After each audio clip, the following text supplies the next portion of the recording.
I just be up early, man. I don't know, I can't help it. I already been to the gym and everything, man. Like, I don't know, some mornings if I wake up and I can't like immediately fall back to sleep, I just might as well go ahead and get my day started. So we in the studio. I'm about to try to write another rap real quick. I already got one bar. Hey, starting out early, writing some bars down. Bro, you heard the last couple of songs I did? Is you up? You gonna be up? Cause I know this not your regular schedule. I don't know now, cause you was a working man. You probably be up like this every day for work. And now, since you got days off, look at you. Look at you. Still on your work schedule. That shit fucked up, ain't it? Motherfucker be off and still on the work schedule. Body won't let you sleep. You want to sleep, but your body won't. You be off like, I'm gonna sleep in. I ain't gonna set no alarm or nothing. Doo-doo-doo. Body be up like, is it time to go to work? No, nigga, it's not time to go to work. We off today. We off today. Jesus Christ. Yo, the work schedule fuck you up, bro. That shit won't let you sleep late. You don't set no alarm or nothing, bro. Set doo-doo-doo. God damn it.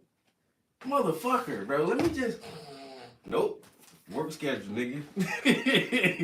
You work that schedule for years, man. Your body set. You got that fucking internal alarm clock now.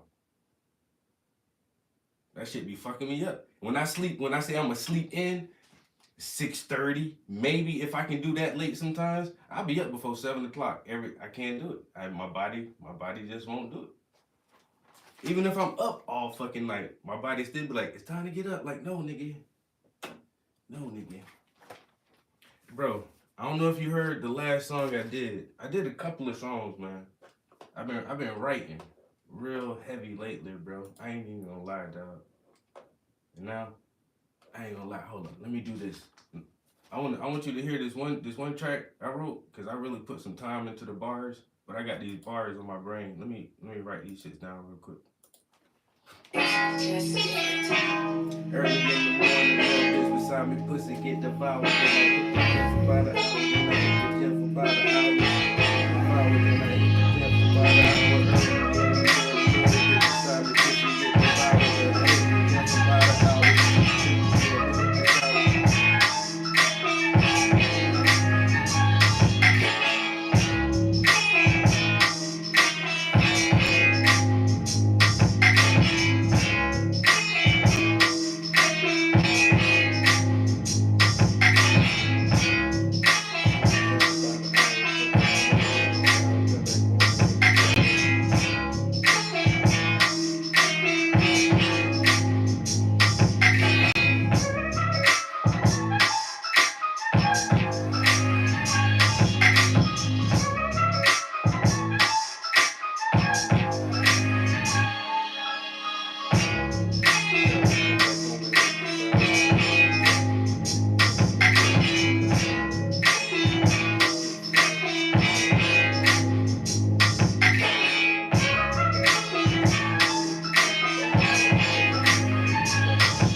This beat right here got me on a weird ass flow, but I say early in the morning, little bitch beside me, pussy get devoured. Then I hit the gym for about an hour. Come back home and hit the shower, make a breakfast shake, peanut butter, protein powder. Next, I'm peanut butter, protein powder. Next, I'm puffing potent flowers, blowing sour. Woo! It's a lot of words. Early in the morning, little bitch beside me, pussy get devoured. Then I hit the gym for about an hour. Come back home and hit the shower, make a breakfast shake, peanut butter, protein powder. Next, I'm puffing potent flowers, blowing sour. Next, I'm puffing potent flowers. Blowing sour. Something.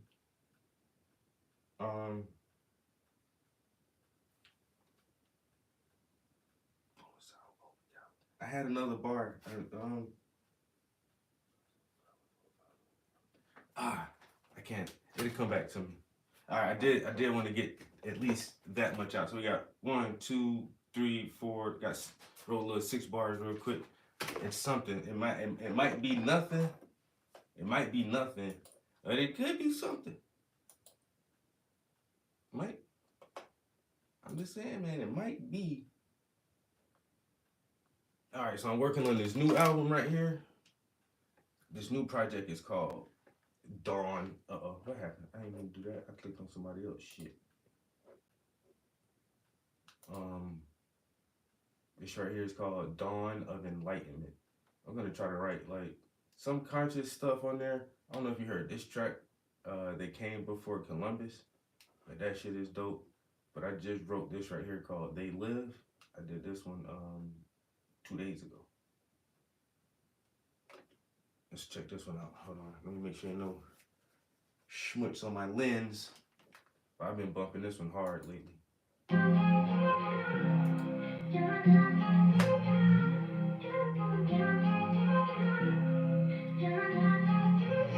The intelligent minds engaged in a great debate. Are we free citizens or governmental slaves? You wear rose-colored glasses, I put on my shades because I know that they live like 1988. Intelligent minds engaged in a great debate. Are we free citizens or governmental slaves? You wear rose-colored glasses, I put on my shades because I know that they live like 1988. Do not obey, do not comply.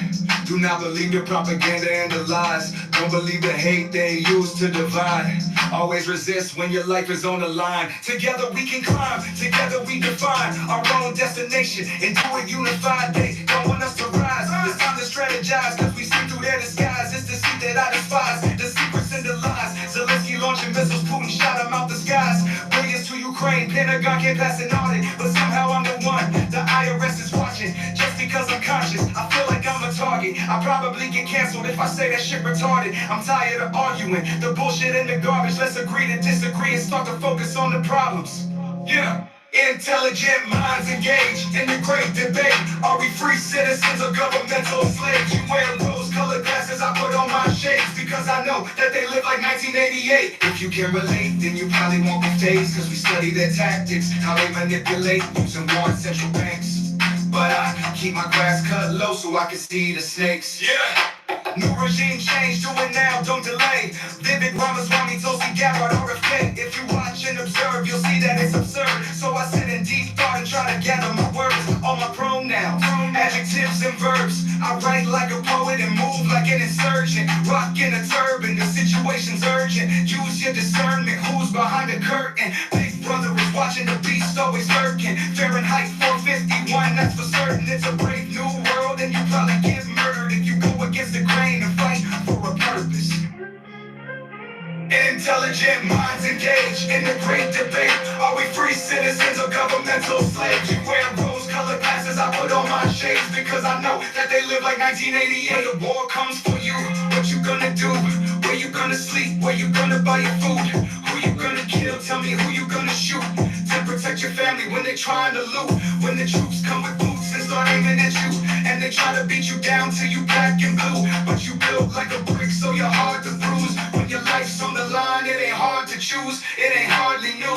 When you turn on the tube, propaganda on the news makes it hard to snooze. Hunter Biden's laptop wasn't hard to prove, but fact checkers hide the truth to make the choice for you. A change is overdue, let's get back to the rules. The round table groups trying to play us for some fools. Respect the Constitution in this new revolution. To spread peace and wealth or find true solutions. Intelligent minds engaged in the great debate. Are we free citizens or governmental slaves? You wear rose-colored glasses, I put on my shades because I know that they live like 1988. Do not obey, do not comply. Do not believe the propaganda and the lies. Don't believe the hate they use to divide. Always resist when your life is on the line.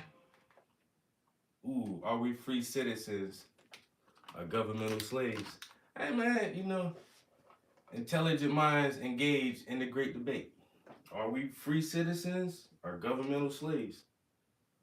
You know what I'm saying? It seems like we all slaves to the system, bro, but we can't, if we can wake up and understand, most of us not free citizens, bro.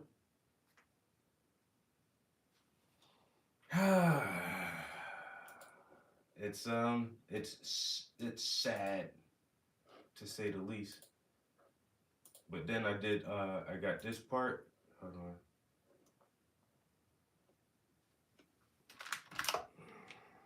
So so the name of the song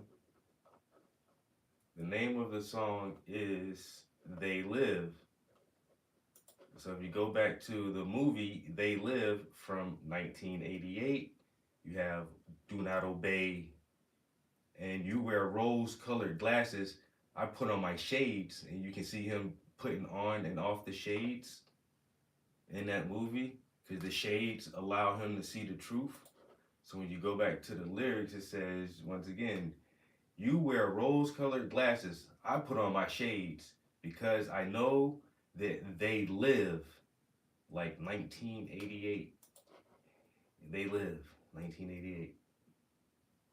And then the first bar is, do not obey. Do not comply. I went in on that a little bit, down. Hey, I was trying to be creative, you know.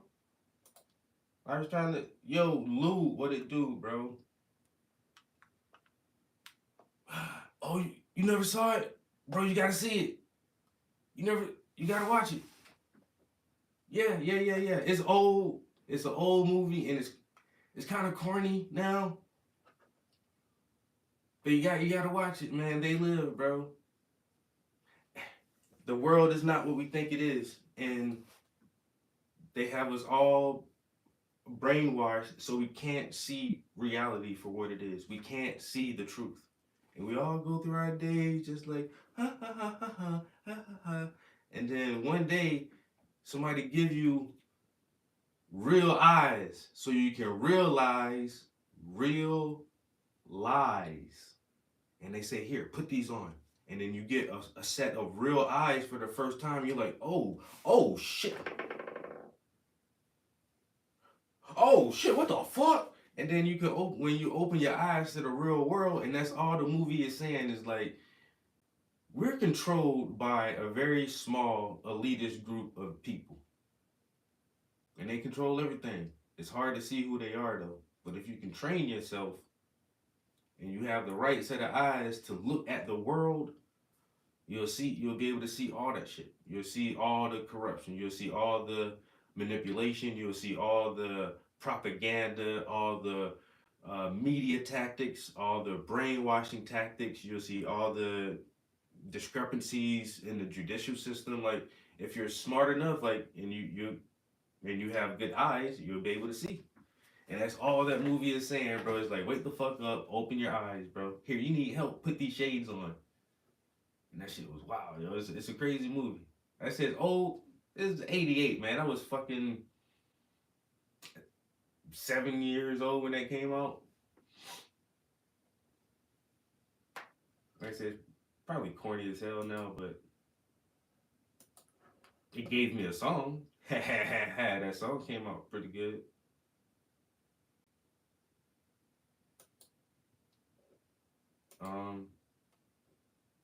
And then on that same, yo, good morning, guys. We got YouTube going. Why y'all up so early? I had to ask my man Sketch the same thing because this nigga is up early too. But we on our work schedules. I don't know why y'all YouTubers up this early. Lou, I definitely don't know why you up this early. Hey man, but y'all if y'all gonna be up and chilling with me, I'm cool with that, bro. I'm fine with that. Dawn of Enlightenment. So they live. And the first track on here is They Came Before Columbus, which is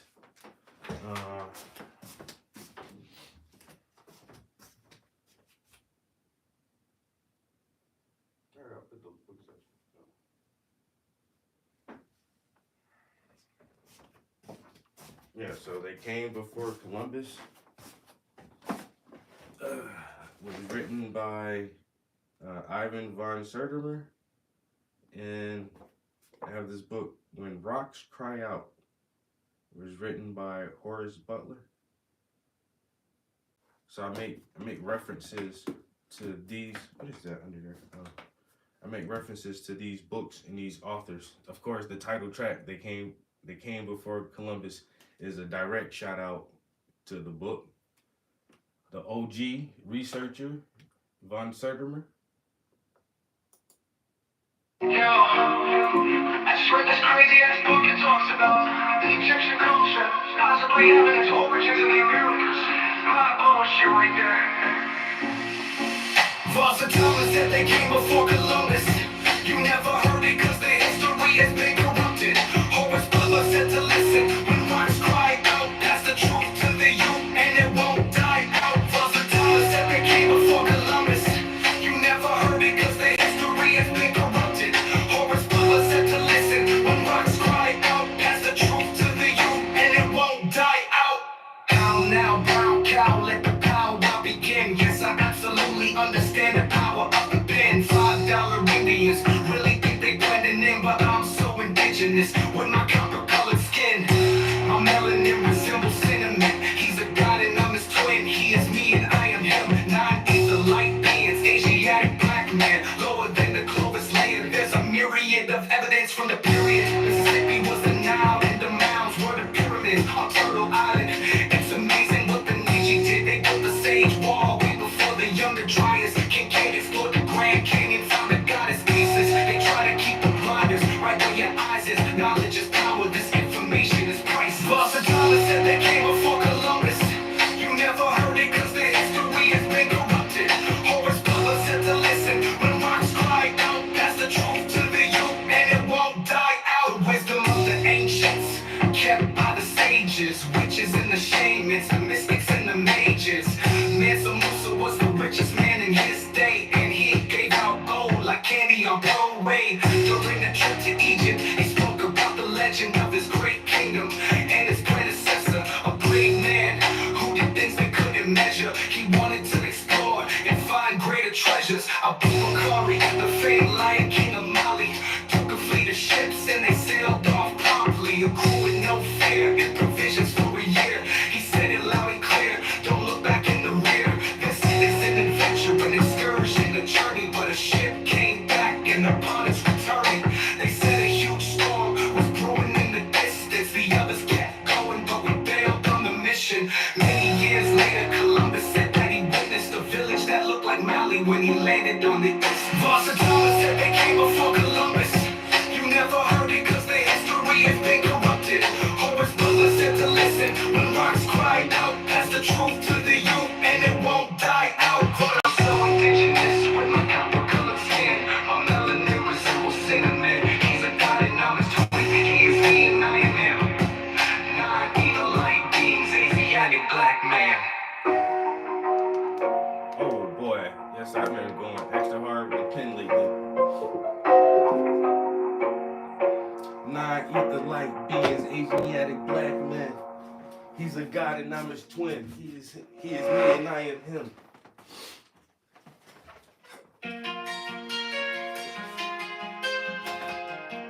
I miss the trees. Yeah. I miss the trees. I miss the trees. When I'm in the city, I miss the trees. So when the wind blows, it makes me leave. I'm allergic to the bullshit. When I smell it, it makes me sneeze. I move smooth with urgency, and then I got like Hercules. Sticks and stones can break my bones, but your words never hurting me. And certainly, my penmanship pins manuscripts above average. In cursive on a classic kid, an 80s baby and a 90s kid. Been a dope boy since 96 on that deep bass, and I'm high hits. Better keep pace, ride or die shit. Always trying to rack it up the mileage, but I'm money keep piling. I miss the trees, dirt roads, and a pine cone. South Carolina, that's my home. Fuck around and get your mind blown. You can check the name, that's my throne. Yeah. That's my throne. That's my throne. That's my throne. That's my throne. That's my throne. A few bars to get you towed away. I kill you niggas with a throwaway. Come down south to the lower state. I'm a big G, you a lowercase. I throw a O a day and fuck a hoe a day. And we slide on suckers like roller skate. My team the meanest, that's no debate. And we gon' keep eating till we overweight. Only thing you niggas know is how to hate, but we use that as fuel just to motivate. I hold the weight and expose your fear. You too powder, we blow doja here. And I master gas while I'm shifting gears. Ahead of you niggas by some light years. I drink hard liquor, you sip light beer. We got bullet scars and tatted tears. Tatted tears, tatted tears. One of the best out of the field. I done shown and prove my skills. I done shown and prove my love. And I do this for us. It's my throne. It's my throne. It's my throne. It's my throne. I miss the trees, dirt roads, and the pine cones. South Carolina, that's my home. I fuck around and get your mind blown. You can check the name, that's my throne. I miss the trees, dirt roads, and the pine cones. South Carolina, that's my home. I fuck around and get your mind blown. You can check the name, that's my throne.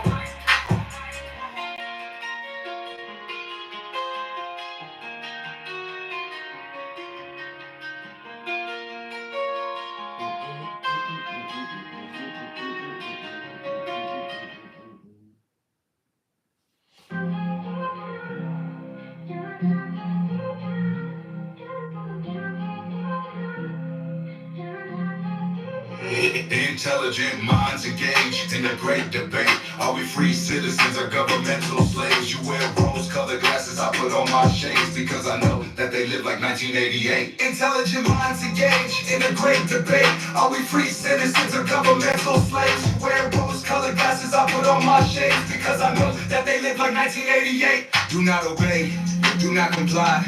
Do not believe the propaganda and the lies. Don't believe the hate they use to divide. Always resist when your life is on the line. Together we can climb, together we define our own destination and do it unified. They don't want us to rise. It's time to strategize, cause we see through their disguise. It's the seed that I despise, the secrets and the lies. Zelensky launching missiles, Putin shot them out the skies. Billions to Ukraine, Pentagon can't pass an audit, but somehow I'm the one the IRS is watching. Just because I'm conscious, I feel like I'm a target. I'll probably get canceled if I say that shit retarded. I'm tired of arguing, the bullshit and the garbage. Let's agree to disagree and start to focus on the problems. Yeah. Intelligent minds engaged in the great debate. Are we free citizens or governmental slaves? You wear rose-colored glasses, I put on my shades because I know that they live like 1988. If you can relate, then you probably won't be phased, cause we study their tactics, how they manipulate using war and central banks. But I keep my grass cut low so I can see the snakes. Yeah. New regime change, do it now, don't delay. Vivek Ramaswamy, Tulsi Gabbard, RFK. If you watch and observe, you'll see that it's absurd. So I sit in deep thought and try to gather my words. All my pronouns, adjectives and verbs. I write like a poet and move like an insurgent. Rockin' a turban, the situation's urgent. Use your discernment, who's behind the curtain? Big brother is watching, the beast always lurking. Fahrenheit 451, that's for certain. It's a brave new world and you probably get murdered if you go against the grain and fight for a purpose. Intelligent minds engaged in the great debate. Are we free citizens or governmental slaves? You wear rose-colored glasses, I put on my shades because I know that they live like 1988. When the war comes for you, what you gonna do? Where you gonna sleep? Where you gonna buy your food? Who you gonna kill? Tell me who you gonna shoot to protect your family when they trying to loot. When the troops come with boots and start aiming at you, and they try to beat you down till you black and blue. But you built like a brick, so you're hard to bruise. When your life's on the line, it ain't hard to choose. It ain't hardly new. When you turn on the tube, propaganda on the news makes it hard to snooze. Hunter Biden's laptop wasn't hard to prove. choice for you. A change is overdue, let's get back to the rules. The round table groups trying to play us for some fools. Respect the Constitution in this new revolution. To spread peace and wealth or find true solutions. Intelligent minds engaged in the great debate. Are we free citizens or governmental slaves? You wear rose-colored glasses, I put on my shades because I know that they live like 1988. Do not obey, do not comply. Do not believe the propaganda and the lies. Don't believe the hate they use to divide. Always resist when your life is on the line. Yo, what's good? Good morning, guys. Good morning, guys. What up, everybody? We just in here, jamming, bumping some music, trying to detail this hair underneath the hat real quick, trying to get some hair details in there. You know what I'm saying? We ain't doing too much. I did start writing something new this morning. Got a couple of new bars down there, you know. It ain't nothing too special, just something to fuck around with. To this crazy ass beat though. My wife got me this weird new kitchen knife as a Christmas gift. God, I love her. At first glance, one of them looked. Yo, this beat right here go hard, yo. So I started writing something to this right here. So this is my new little routine. I'll just find, like my homie, he sends me a bunch of his beats because he's a producer. Or I'll find just a random YouTube beat like this and just write something to it. And then I'll take the lyrics and plug it into Suno and see if I can get a song from it. Once again, yo, I don't even have to go to the fucking studio no more. Y'all don't even understand how hype I still am about this shit, yo. I can just write. That's all I got to do is write, and I don't even have to leave the house. I don't have to go anywhere to record this shit. I just gotta write it down. That's pretty fucking badass. I think that's pretty badass. And then my cousin and my other homie keep saying, well, it's not your voice. It don't sound like you. It don't sound. I don't give a fuck if it don't sound like me. I'm a ghostwriter, nigga. Ghostwriter. That shit hot. Is it a hot song or not? Is the bars hot? Do you like what it say? Do you like how it sound? You like how it sound? All right, then. I'm good. That's it. I'm perfectly fine without that shit sounding like me. Actually, I always thought like this is no lie. This is my train of thought. If I were to ever make it big in music like when I was younger, I was gonna try to be anonymous.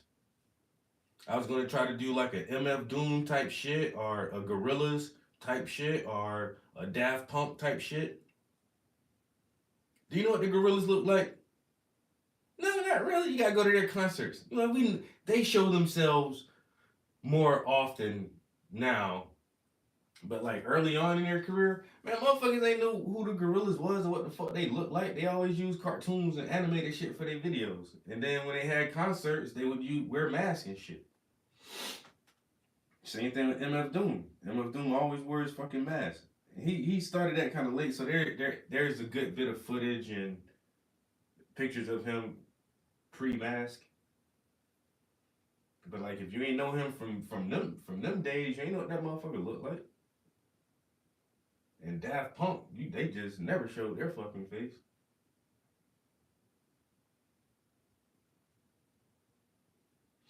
And I always thought that was fucking cool because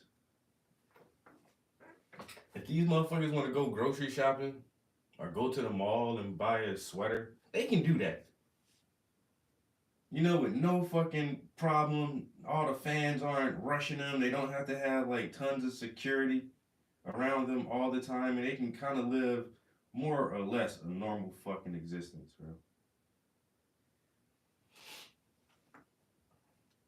They can just go out for a regular dinner, you know, super megastar millionaires, award-winning Grammy artists, and nobody knows. They can just have dinner and be like, yeah, how's it going? Yeah, table for two. And I always thought that was fucking badass.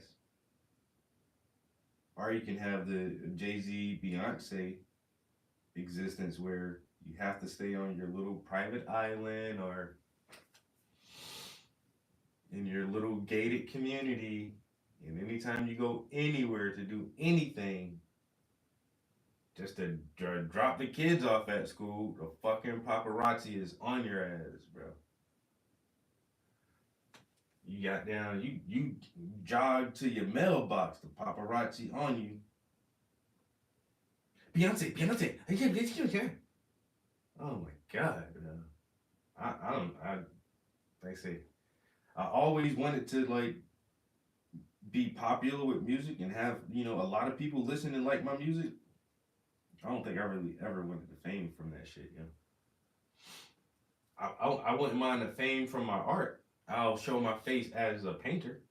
Cause nobody don't be running up on artists like that. Nobody paparazzi don't run up on artists like, yo, Mr. Prince, we heard you're gonna have a new exhibit in London.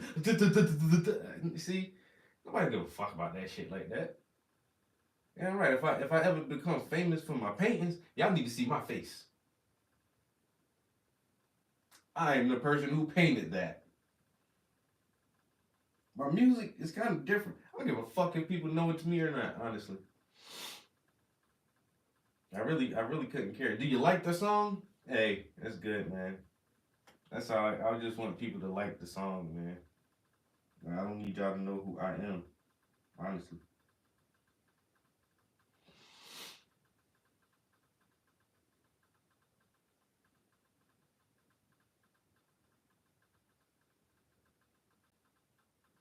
Okay, heater. We hear you. Everybody hears you turning on. Thank you. Appreciate you heating up the room, but can you stop with all the clickety clickety sounds? Jeez. Heater's like, I'm old. What do you want from me? I'm trying my fucking best over here.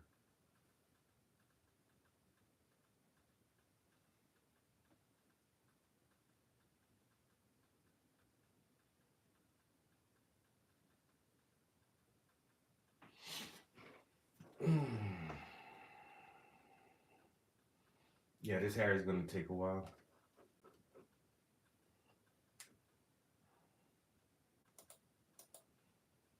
Yo, Sketch, man, if you still, hey, man, if you wash your face and brush your teeth already, bro, you got your coffee. I mean, if you want to jump in the stream, man. Like you said, you invited me in your stream yesterday. I ain't gonna lie, bro, I was on a game at the same time.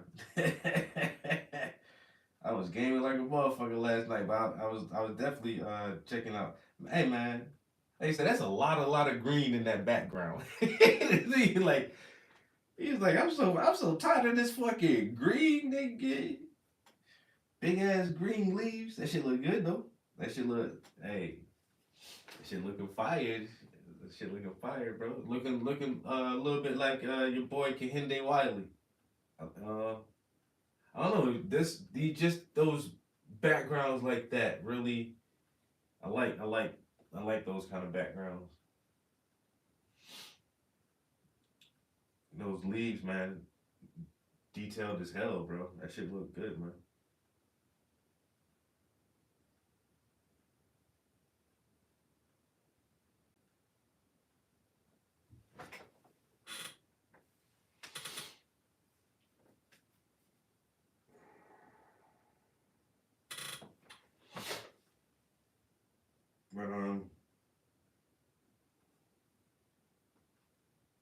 But yeah, you're definitely more than welcome to hop in the stream.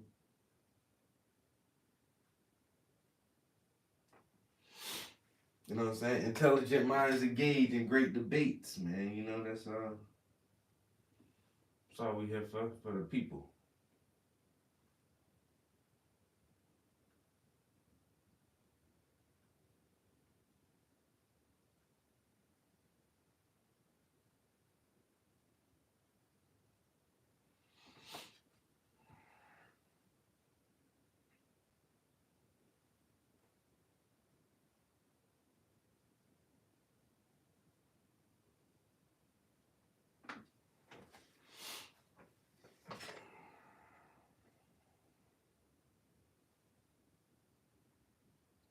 Do I hear rain?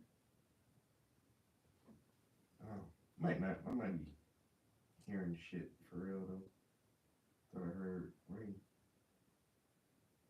I don't know if we're supposed to get rain today or not. We got that snow the other day. And oh no, yeah, we got snow, and then it rained the next day. It just melt all the snow away. It wasn't even cold enough for it to really stick. Anyhow, and then like I said, I went to the gym this morning. It was already like 45 degrees, something like that this morning. So if we do get any precipitation today, it'll just be more than likely to just be rain. I hope it's too warm to snow.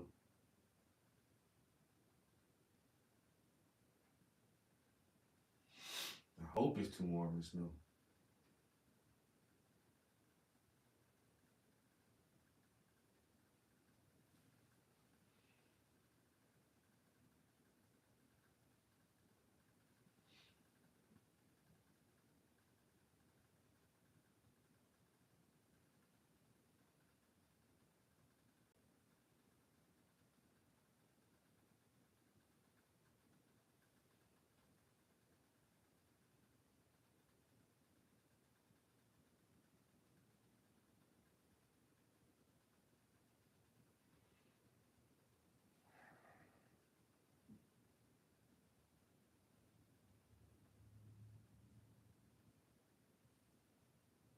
Mm, man, I'm definitely gonna need like a one or two a bristle a brush for some of these hair highlights. You know?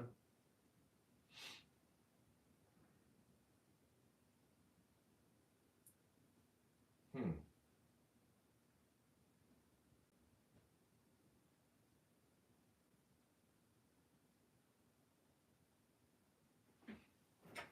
Might have to do a one or two bristle brush. Do I even have one of those? I had one of those made up somewhere. What did I do with it? Is it even? Is it even in the stack? Is this the one? This might be the one right here.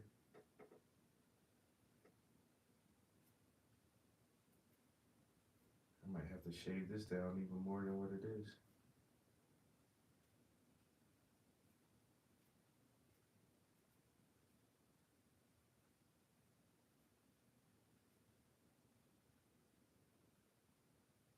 Or is this not the one?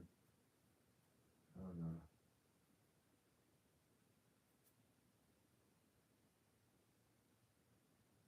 That don't look like it's gonna do it for me. Definitely not. But I could just go ahead and make this into a little single bristle brush. Single bristle brush.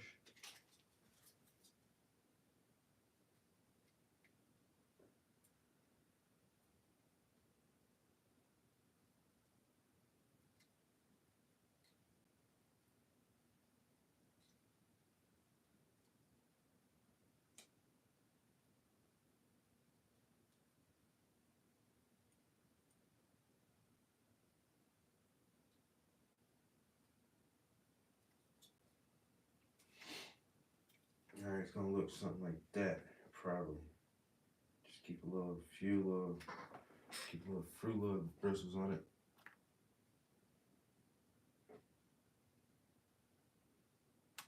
You said, yeah, I gotta get my shit together first. I feel you, bro.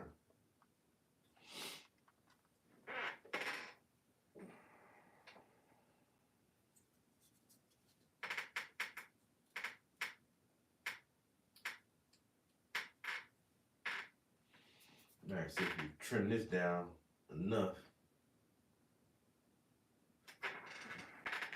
really wet that in that medium.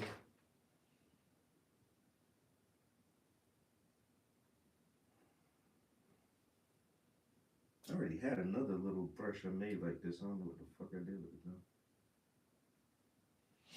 though. Don't use them very often, so they get tossed to the side and lost.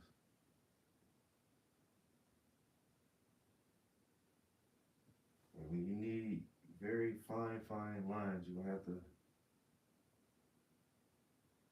make yourself one of these.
That's rain. I hear fucking rain.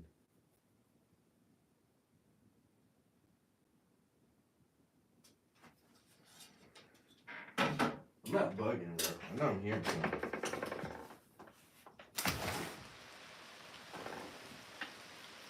Yeah, it's raining. Kind of steady too. That's. I heard that shit the first time. Like, I don't know, man. I thought it was tripping.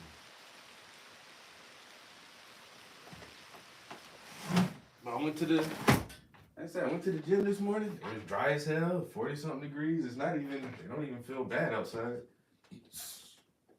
I should have checked the weather. I'm happy I did go. When I did, I'll go in the rain. I just don't like going in the rain.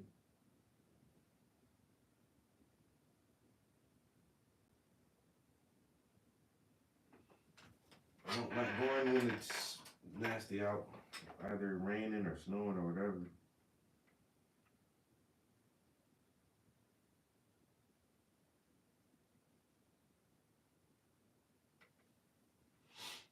You can barely hear it with the window closed, but so I know I wasn't fucking tripping, bro. Hearing shit.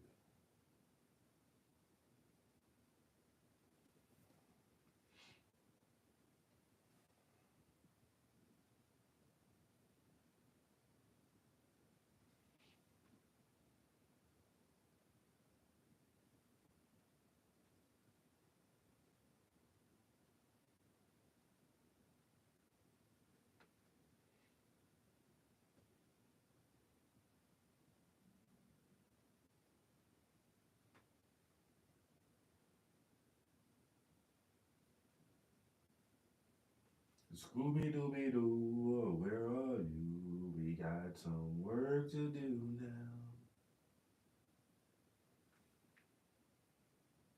You're ready and you're willing. You know it got it for that. Don't hold back. And if you do that, you know you're gonna have yourself a Scooby snack.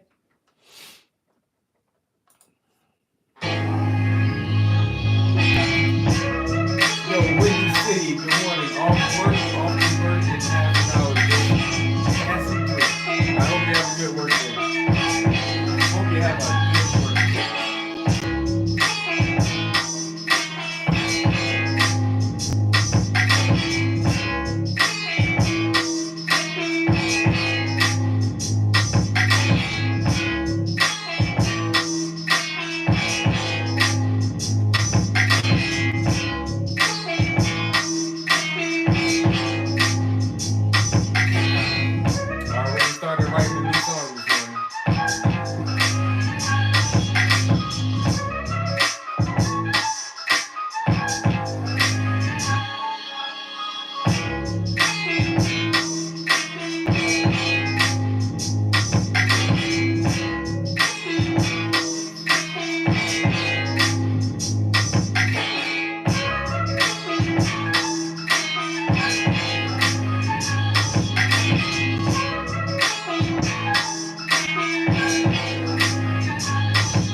yes, just. When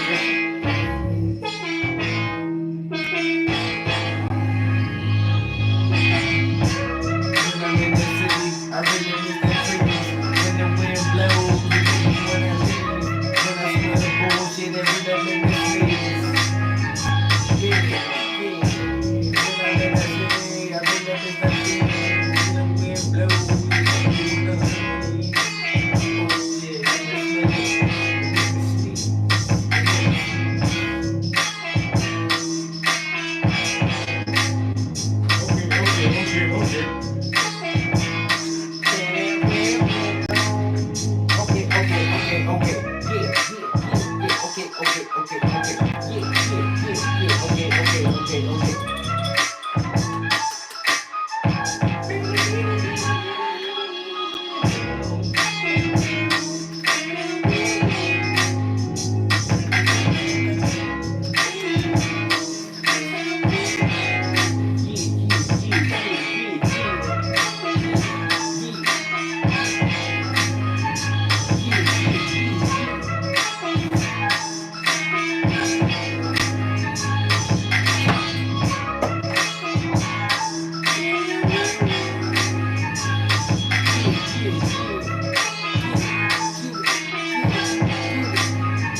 Everybody be asking me, man, does the Bluetooth actually work?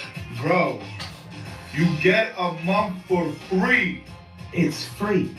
You can get 1 month for free. So you got nothing to lose, and you got everything to gain. Try it, and you're gonna like it. First month is free, get involved, hop chewable, and you tell yourself if it work or not.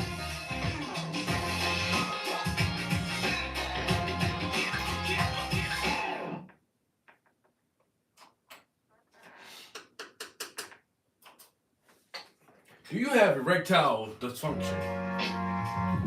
Get one of these online prescriptions. It's like, why is that shit so popular now? Everybody's advertising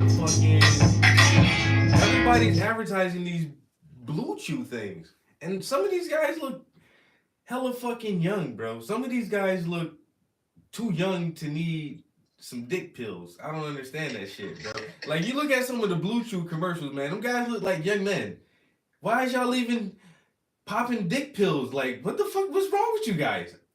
I'm in my 40s. I don't need dick pills. Like when I was 25, I wasn't worrying about a Blue Chew or some dumbass shit like that. Shit is weird now, man. These younger kids, y'all got it rough, man. Y'all got so many issues.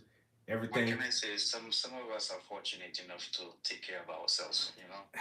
A little bit of exercise, some sunlight, man. You eat healthy. I don't know what to tell you. I don't know what to tell you. These kids nowadays, bro. I remember one of my other viewers brought it up when they you remember when they was eating the fucking Tide Pods? They were what?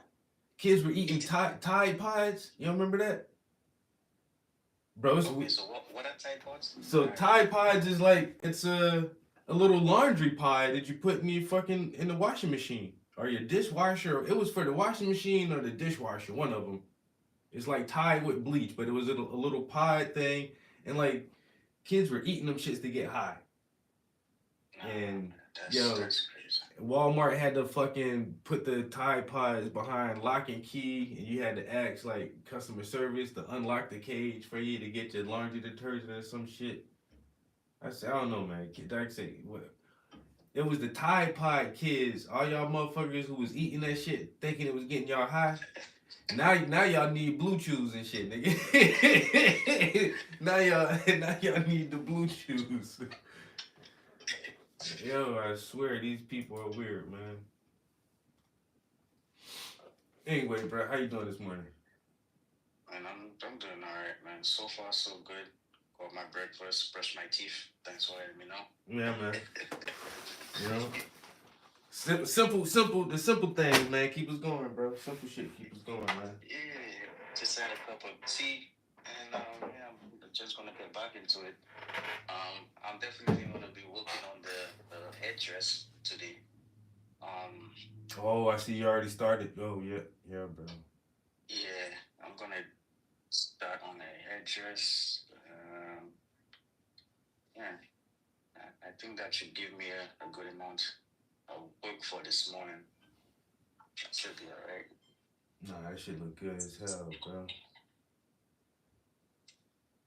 But like all paintings, man, I mean, up close, someone like you will definitely see the areas where I might need to go back over. But on like looking at it from the perspective of the camera or the phone, it looks awesome, man. Yeah. I ain't gonna lie.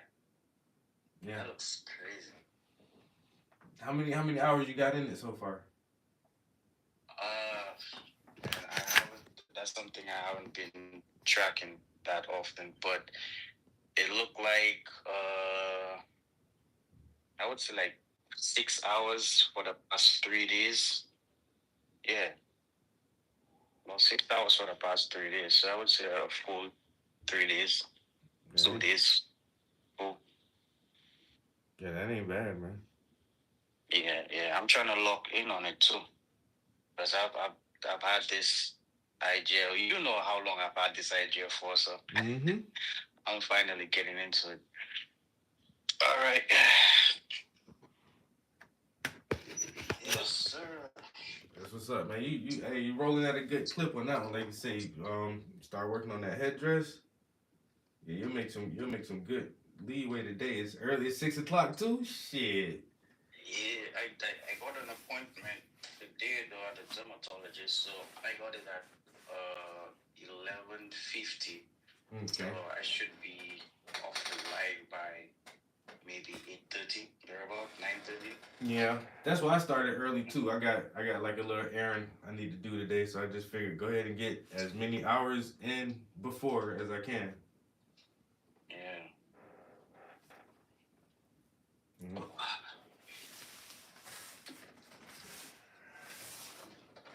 Is the girl's skin tone, is she brown skin? Is she fair skin or? I've been thinking of doing this two-tone color where they got this kind of light patch on there. But I don't want it. I don't want a skin tone to overwhelm the actual background and the Yeah, emphasis yeah. of the painting. So I'm just gonna stick with one skin tone, and that's mostly maybe a brownish reddish skin Yeah. tone. That's why I was wondering, like, cause that green, like it's her skin should try to complement that green. So what's you thinking of? That's what I don't know. That's why I was asking you. I was like, I don't know. I don't know. I don't even know what I would do because that green is so nice and so lush. But I mean, I don't know if even if she was like really fair skin or even brown skin, I don't think it would matter. Honestly, I can't wait to see how she like fits into that scene. Like, Yeah. So my initial idea was to get her dress. Well, you can see it right now. Hold on, let me just point this down a bit. Okay, so you see her dress right there. oh wow. So it's like a crop top. Oh, it's crop. Yo, my live stream ended. I think I just ran out of time. Let me run to the bathroom. Damn, that's crazy.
Yo, damn, yeah.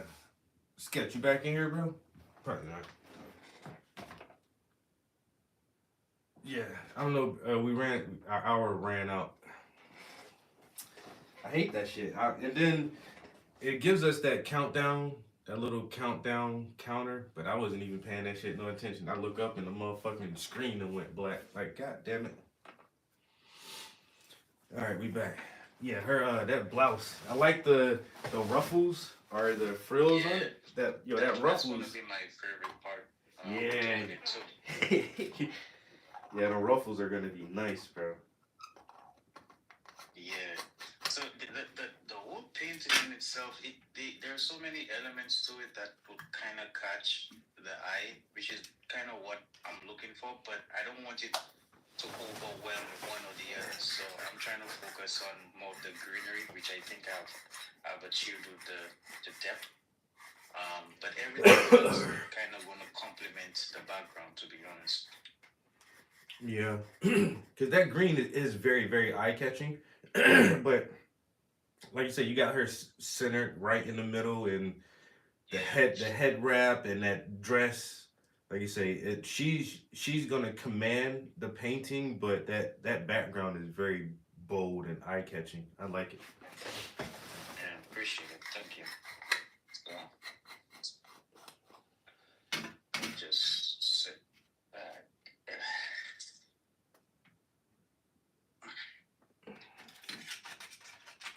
You doing anything special for the holiday? No. But unfortunately, my people that I live with, we're not celebrating Thanksgiving together. So I might as well spend it some other place. You know what I'm saying? Was everyone else is going on their own road, so Yeah. for the same. No, man, I'm not. Never a big fan of Thanksgiving or Christmas or all of that, but Yeah, me neither. That shit don't really matter to me, bro. I do not yeah. care about that shit, dog. And I hate that other people do so much. They be like, "Are you gonna come to dinner?" And I'm like, I don't think so. We could have had dinner last week. Why y'all gotta wait till a fucking certain day in November to invite me over for dinner? Y'all can have me over for dinner anytime. Yeah, when I came here to America, I realized that the seasons, basically the Christmas season, the Thanksgiving, you all guys I was like, what do they overdo it with all Yo, those holidays? so much, It's- bro. It's only one day, and then when I started being around, I realized that it's really more of a day where families really come together because circumstances tend to bring people far apart, especially work. So when they do get that time to celebrate, everyone is traveling to meet their family. So I was like, okay, I'll give you a one up for this one. But I still think you overdo it though. For real. Yeah, I definitely think so. And like you say, it is like we can blame a lot of it on the work schedule because we're all stuck in this fucking rat race and we all gotta earn a living and pay bills and that shit does take up most of our time and our employees only wanna give us certain days off. And so I do get that where okay the holiday is like that time where you get to be with your family. But at the same time, if y'all bond is tight like that, and y'all really just want to see each other, y'all can do that shit anytime throughout the fucking year. Like my family reunion, that shit ain't during the holidays, and we still get together for the family reunion. Like there's always time like people can get together. Like I say, I'll give it a pass too, because it is that's the way. American culture, but like I say, man, people go way too hard on that shit, bro. Overdo that shit too much. Trying to spend Yeah, man. To a point, like you have to give gifts too. Like what? Where Yeah. the gifts coming? Oh Lord, I'm not doing all that, bro. And then some parents on Christmas taking out loans and spending $3,000-$4,000 on Christmas gifts, man. I can't do all that shit, bro. Nah, man, that's thousands, man. Insanity. And then they tell you the thought that counts. Yeah, right. Money counts, nigga. That's all it is. That's all they want. The fucking money. Give me the money. Give me the money. Money counts, man. I was trying to be thoughtful.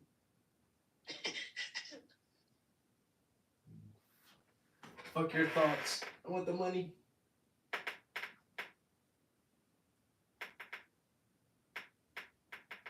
Let's keep that gas bill running. Yeah, how about that? How about keeping your thoughts on that shit? I know that's right.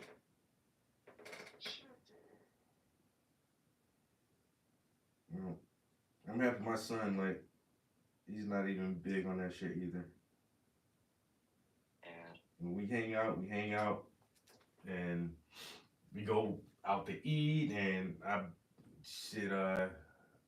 buy him shit whenever. Like, that shit don't have to be on your birthday or on Christmas or a certain day of the fucking year for me to get you a gift or buy you something or do something, man. Like, that'd be my only thing. I try to, like, let people know I care about you all year, not just Thanksgiving and Christmas. Yeah. I care about you all year long, man. I think about you all the time. And then plus, I'm not a big gift giver at all. I think it's too much of a hassle and stress trying to pick gifts out for people. Motherfucker, I don't know what you like, man. And you know, man, you might be on some new shit from last year. Last year you was all into soccer. This year you might be all into boxing or some other shit. I don't know what to be getting people, man. Last year you had a cat. This year you got a dog. I don't know, man. I don't know what to get you for Christmas, man. I get everybody the same thing. Some socks, niggas. You want some socks? Yeah, it better be some Gucci socks. Gucci socks.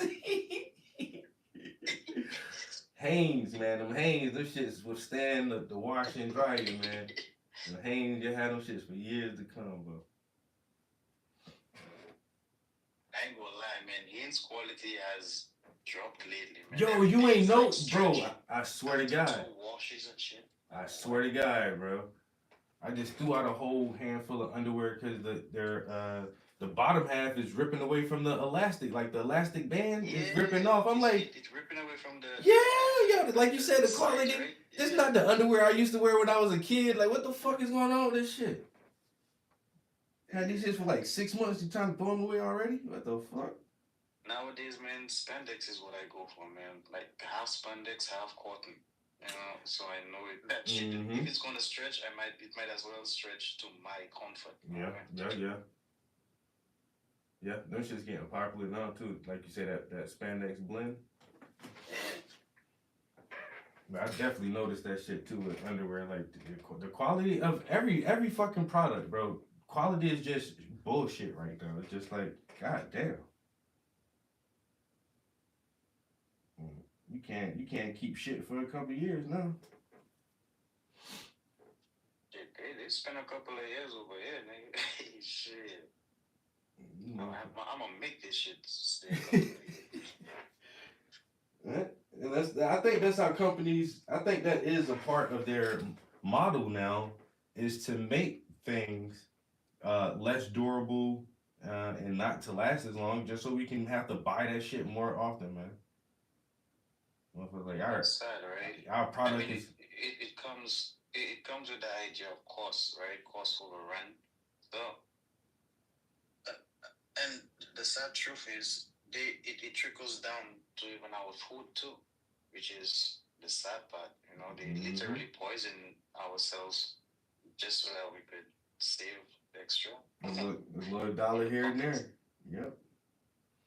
Yeah. It goes back to that concept I had, death by convenience. Yeah, that sounds like what we're talking about. Yeah. Death by it's convenient, but it's slowly killing everything. It's killing the industries, it's killing the market, it's killing us as individuals, but it's convenient. It's very convenient. Everything's so convenient now. It's death by convenience. Well, I can just pop it in the microwave. You know that's not that healthy for you. You know? It's not that healthy for you. But it's convenient. Tell you, if your job don't have a microwave, you're gonna be out that bitch. That's yeah. You already know it. They got us by the balls, man. It's hard to get out of this fucking system now.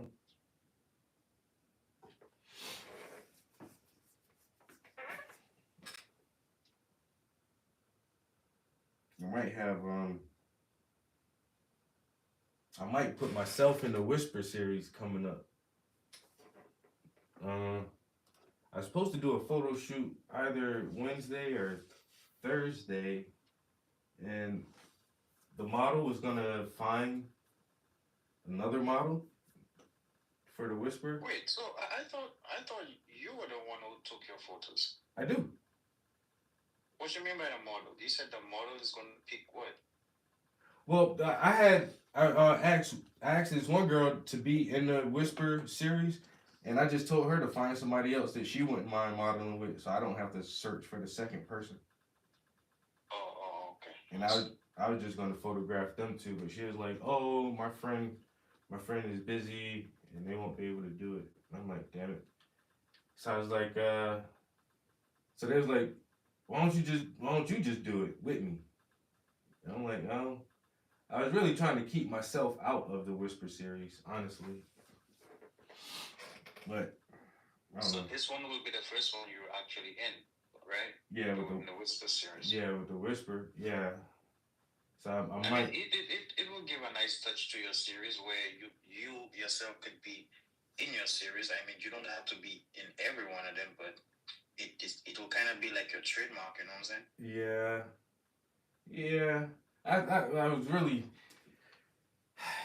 hesitant because I don't know. I feel like the last year I put myself in a lot of my paintings. So this Oh, year yeah. I was just trying to like not use my. And the only reason I do it is because I can't find male models all the time. Dudes do not want to fucking pose for me. And so when I be wanting to paint a dude, I just be like, well, I'll just fucking paint myself. And so I don't know. Last year I did a few with me in it. So I was like, I'll just fall back from using myself as a reference model this year. But I do have a lot of the whispers already made up, and I'm not in any of them. So I feel like, yeah, you know what? I could probably put myself in one of them. Yeah, man, you should. I think it is a good touch. But like you mentioned earlier, some artists don't really show their faces, but if you could subliminally, put an identity to who you are, you might as well put it in your painting. Mm-hmm. Yeah. Now I don't shout. Do you paint yourself a lot? Or have you ever did some self portraits? I don't really, and I try to, and I just like I painted myself. Actually, let me get it for you because I think it's somewhere close by, but I don't think I'm a good person who takes good photos of myself. Maybe if someone else took it, but for the most part, I don't paint myself. There is one painting in particular that I would like to paint, and it's a very depressing painting, but it has a lot of meaning to it. But that we're gonna have that conversation when it comes to. But this is a painting right here I did where that was about how many years ago? Like almost 13 years ago. Damn. I mean, you ain't got no hair. Yeah. What the hell? That's the only reason. That's the only reason why you ain't got no. You got to paint them locks, man. You got to do one now with the locks, bro. That look good though. That was your first time or the only time you ever painted yourself, or what? Yeah, that was my first time painting it, and I did it with is that acrylic or oil? Damn, I can't remember, but yeah. And then I got this lazy eye, which it kind of turns me off sometimes. So I don't know how to even paint myself when it comes to my eye. Man, but hey, man, that's how God made you, man. Paint yourself how you look, dog. You know what I'm saying? You still can see, that was ain't it? about like 13 years ago, man. That's a long time. Yeah, man. I don't know. I got my first self-portrait, and that shit is garbage. But that the first time we paint ourselves, it is kind of weird, like painting yourself the first time. And I still feel a little weird painting myself sometimes. Just like, I don't know. I feel like I try to make myself look better than I actually do, and I hate that. Yeah, but you have to.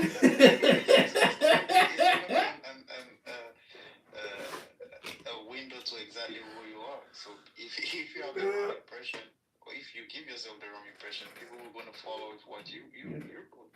Our sister looked at my one paint and she was like, "Boy, your muscles is not that big." I said, "Bitch, look, I can paint myself how I want to If I can exaggerate, I'm gonna exaggerate. Bitch, my muscles is that big in my mind. When I look at myself, that's how I see myself. I agree. Fuck that. Like, who told you I don't look like this? Yeah, what you need to get your eyes checked, bitch. That's exactly how I look.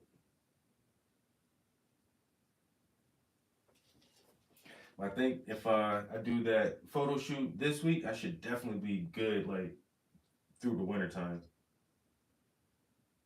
I should have enough reference photos and everything just to carry me for the next couple of months without aggravating people to take photos.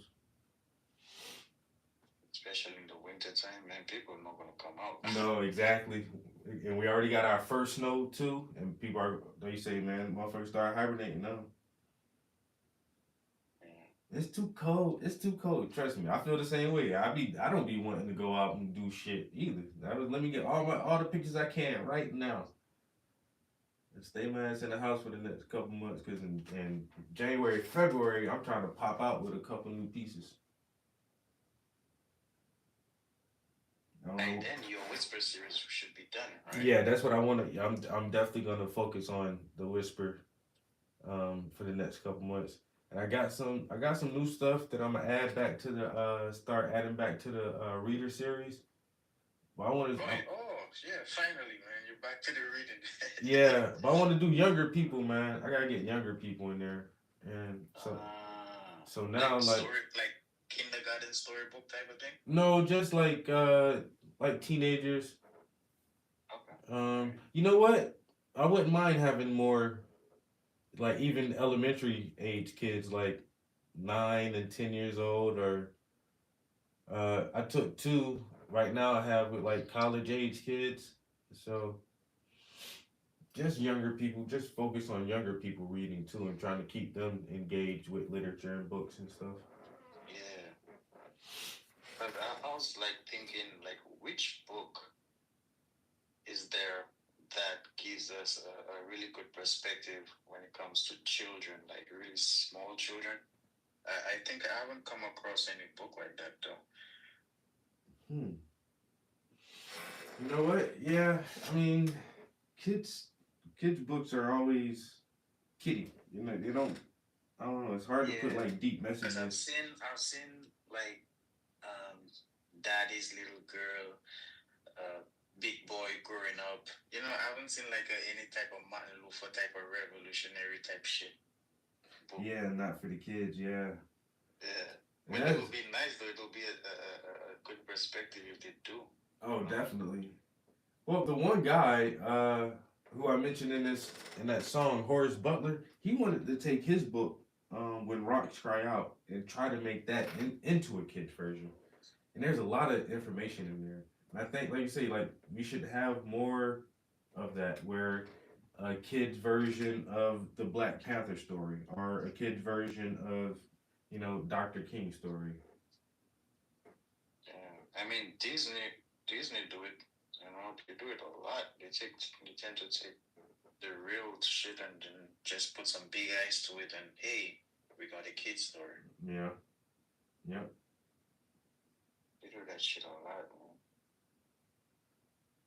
And then they don't let you know where the real story comes from most of the time. Exactly. Like, oh, we just came up with this. No, that's an old ass fucking Indian legend or African legend. And y'all ain't even telling that shit right.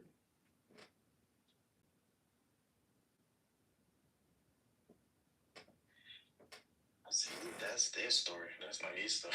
Mm-hmm. I see they keep advertising a live action version of Moana with The Rock. Playing that. I never actually saw that movie. I fell so far back from Disney movies, like I don't even like none of their shit no more. I can remember as a kid, like only like one of my aunts and uncles had like enough money to have like all the fucking cable channels and all that shit, yo. I would always go over to their house like, yo, turn to the Disney Channel, nigga. I do not get to watch this shit at home. Oh, let me watch some Disney. Now they just fucking, I don't know, buy up everything and make that shit all weird and gay. Yeah, definitely gay. All of a sudden, everyone is kissing another fucking dude on the cheek. What the fuck's wrong with you, man? Disney. They own all the Star Wars shit now. They own all the Marvel stuff, and it's just like, how much shit do y'all fucking need to own, man? Everything. They're not gonna stop, man. Change everything. And then they buy up all these intellectual properties and studios, and then they can start slipping in all their weird ass gay shit in the movies and shit for the little kids. Talking about Robin. They're gonna make Batman sidekick gay, and it's just like, wait a minute, guys. What the hell is going on here, man? That's a bit too much, guys. Come on, man.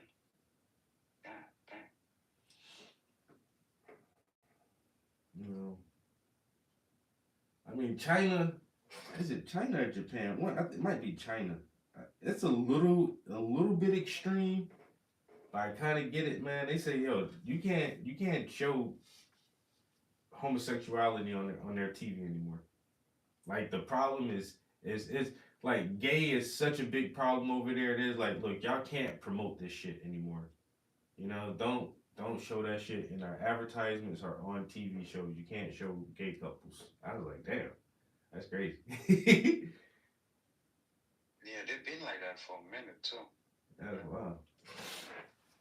And I know we don't have like harsh ass regulations like that here, but I can definitely look at 80s and 90s TV when we were kids and watching shit like Full House and Family Matters and Hanging with Mr. Cooper and all that shit. Like, there wasn't no gay shit on TV. Nobody didn't have to make a law or make rules or you know, specifically say shit like that.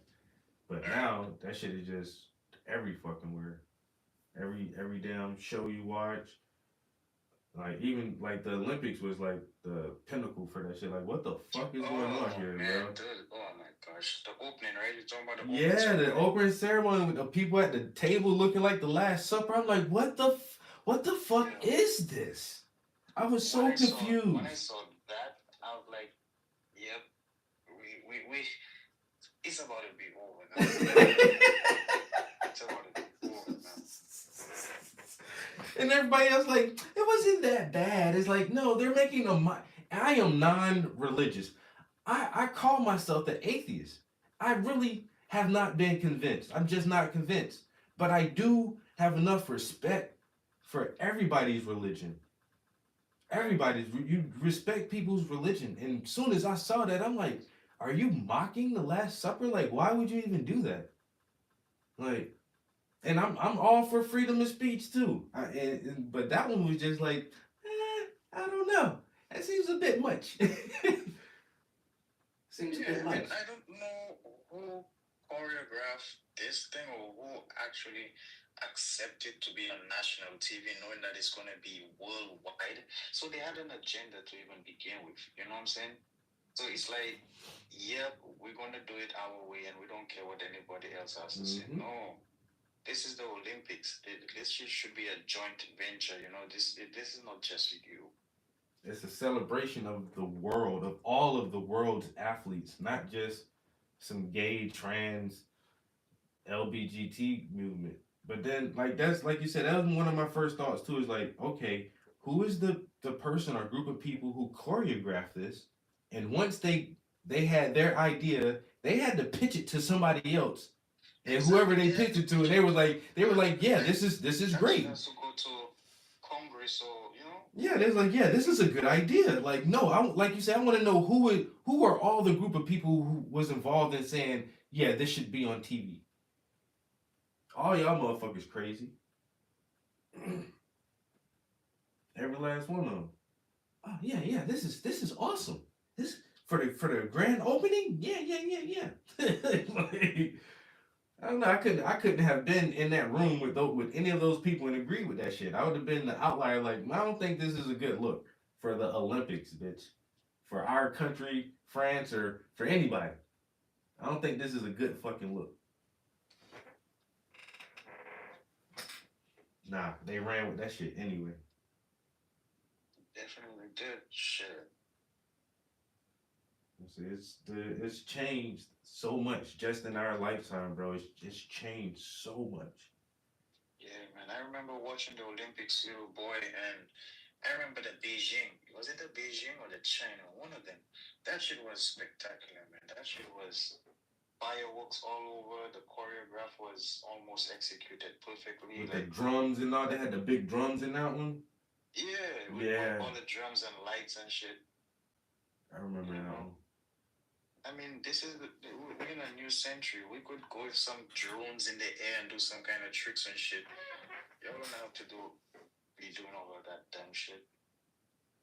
Some dude in a dress dancing on the table in front of a little girl. Like, what the fuck?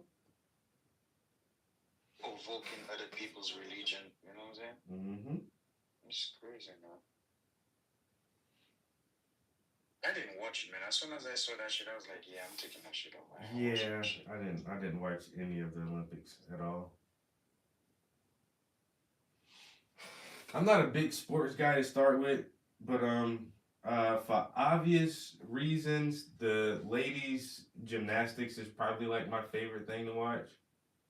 It's always been, right? Because most of the time the gymnastics is kind of what takes the views. Yeah.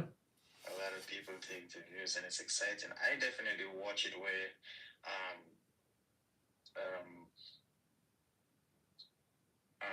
Alfred from St. Lucia, he won the 100-meter. You know, I definitely watched that. At that time, I was in the hospital. Actually, my mom was in the hospital, and we were both watching it. She was really sick at that time, but yeah, we had to go to experience this moment in time. But after that, I was like, I turned that shit off every single time. I ain't watching that shit for nobody. Yeah. And then they, like, I don't know, I thought having breakdancing in there was kind of weird. Like, it's... you talk about the what's it? Where's she from? Australia? New Zealand? No, she was Australian. Australia, right. Yeah, but just to have breakdancing in there, I don't know. I know there's tons of competitions and all that stuff, but is that like a legitimate sport? I don't think it should be a sport. I think they should take that out. Yeah, I don't know, man. Breakdancing? That's sort of entertainment. You could put that with music, you know? Yeah. Something like that.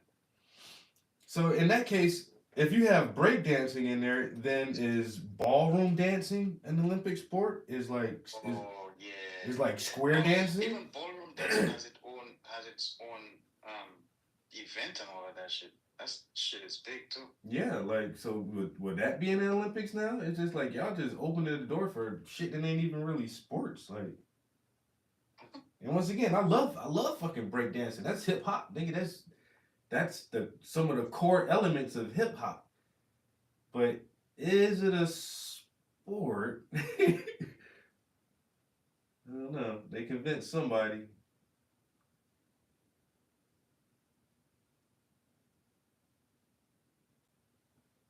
And let me guess. I guess it was an American who won, right? Oh, I didn't even. You don't know? Nah, I ain't even watched that shit, bro. I don't know I mean, because the Asian boys, they be on that shit hard body, bro. The Asian boys be on that shit harder than Americans seem like it sometimes, man. I wouldn't doubt if some fucking dude from Seoul, Korea won that shit, or a Japanese motherfucker probably.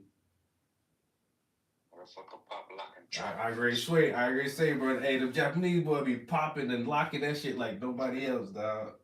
Like they done figured out our style and enhanced that shit, took that shit to the next level. And they good at it too, man. They can't even hold on them Asian boys. They good at that shit, man. You know, they done took all that flipping and karate ninja shit and turned that shit into goddamn dancing.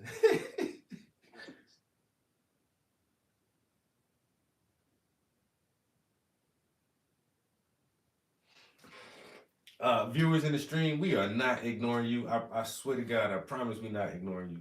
We just painting this morning. we ain't even looking at each other right now. We just we just talking. He's looking at his painting. I'm looking at my painting. We just talking, man. We not ignoring y'all though. I promise. Focus. Cause we got appointments this morning, so we just trying to get some shit done before we gotta dip out, yo. I promise you though, we are not ignoring you guys. Appreciate y'all stopping through the stream to holler at us and check us out this morning. But yeah, we kind of focus in the zone right now. It's all good. We'll do a face in the camera stream next time. Next time. We have about 5 people coming to this Instagram stream and just dip out, I guess. Because we not looking at them. Y'all will be all right. Yeah. Mm-hmm. And those who pull up, they know what we Yeah, y'all know what time it They're is. not even Man. going to spend that much time. No. Especially at this hour too, these motherfuckers barely waking up. They gotta get coffee and go brush their teeth. They'll be like, why these guys are painting so early in the morning? Doesn't they got a job? Well, we do. We're on vacation, nigga. Vacation, bro. What do you mean? What you gonna do on your vacation? Paint, bitch. What the fuck? Paint? What you think I would do? What I enjoy doing. You know what I'm saying? That's what I enjoy to do.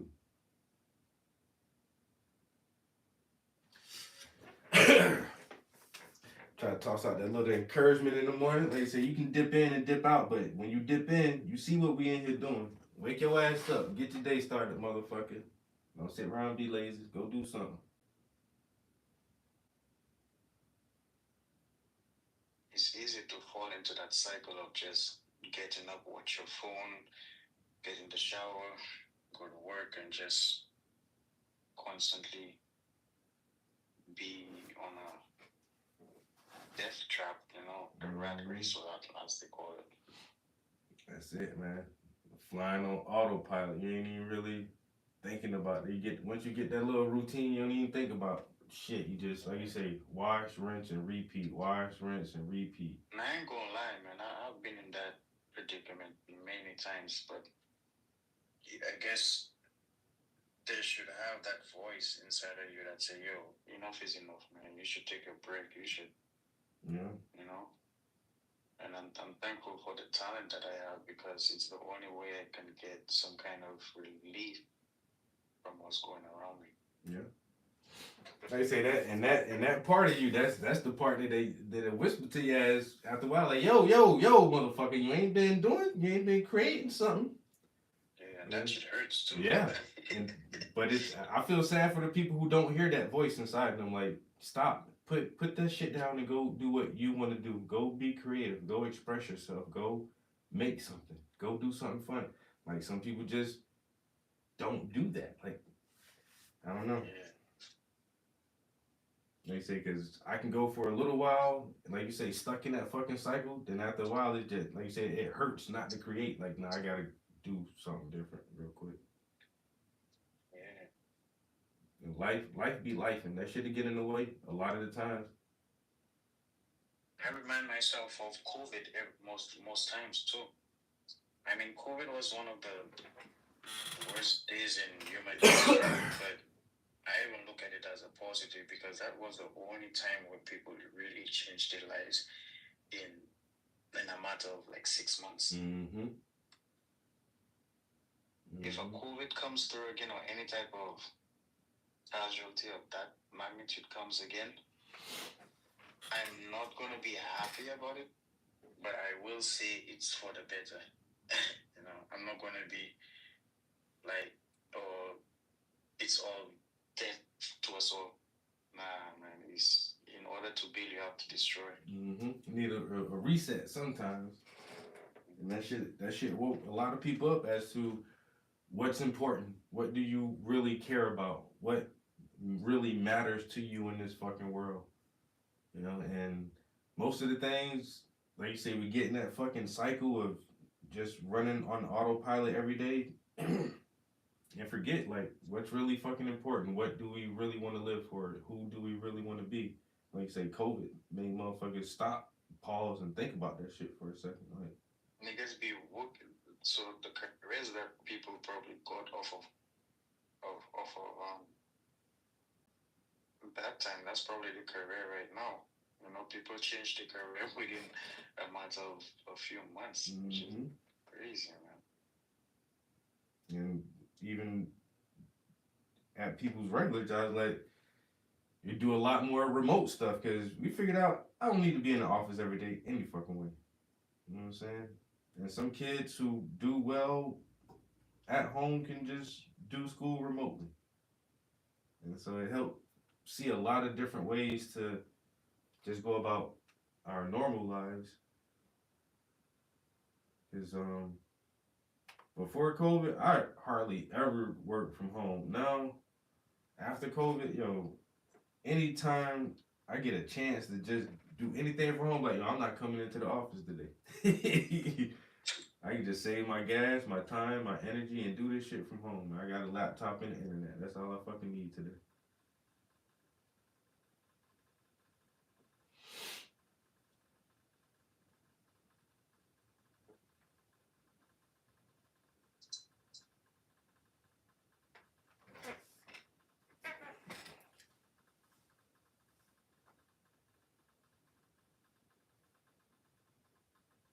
Red's looking nice.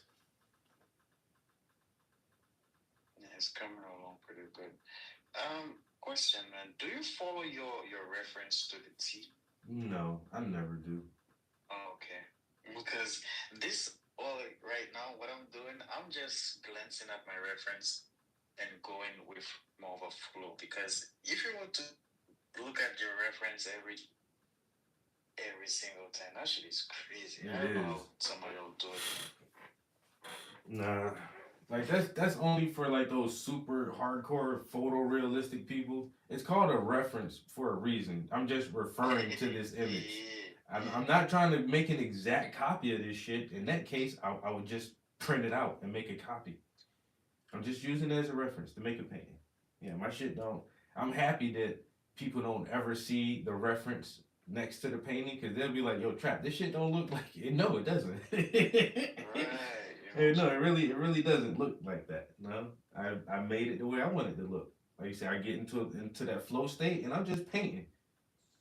I'm glancing at it and taking direction from it, but my painting doesn't have to look exactly like this fucking reference.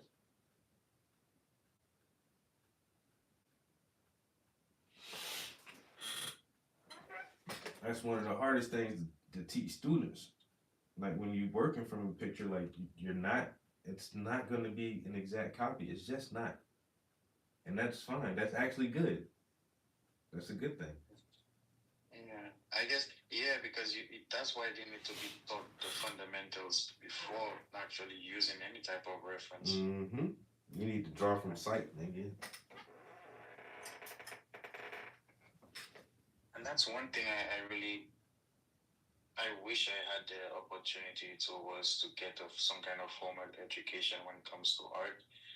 But fortunately for me, I was able to be self-taught, but I still think that if I was given that opportunity, I would have been a lot more forward in my art career. But it's all good. Everything happens for a reason, right? Yeah. I always think about that too. Like if I went to university and got educated in art, would I be the same artist though? Or would I have these rules and, a different understanding of art that was given to me instead of the understanding that I gave myself? Right, because at the end of the day, it's an individual practice. Yeah. They could only tell you as much as they can. It's whatever that feels comfortable for you and rolling with it. And to my surprise, most of the professionals that I was spoken to, a lot of them tell me that school only builds your confidence.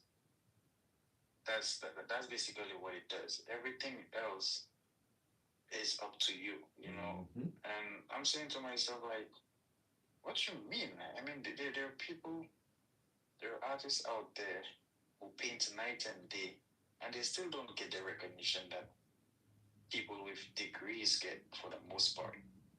Yeah. But it's just it's like they're just convinced that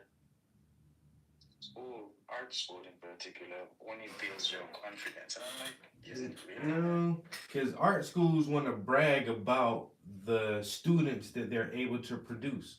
And if you are actually a decent artist, whatever school you went to is going to put you out there. They're going to have you do shows on campus at their galleries, and they're going to put you to their sister schools and their sister galleries out in the community and say, hey, look at this wonderful artist that we helped create and we helped build, and we educated this person, and look how amazing they are.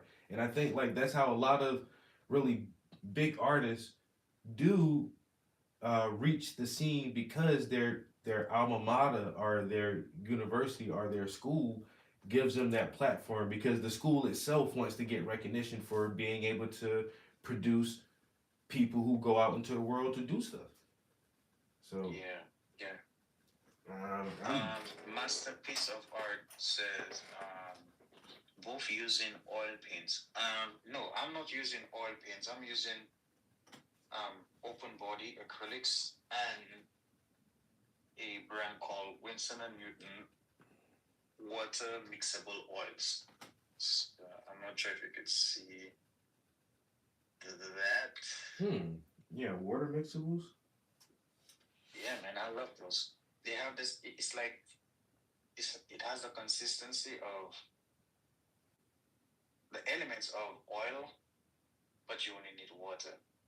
And how I came up with that, how I got to find out is that I was painting in my room at one point, a very confined space. And I just needed something that pretty much had no order. So I did my research and I found out that there is something.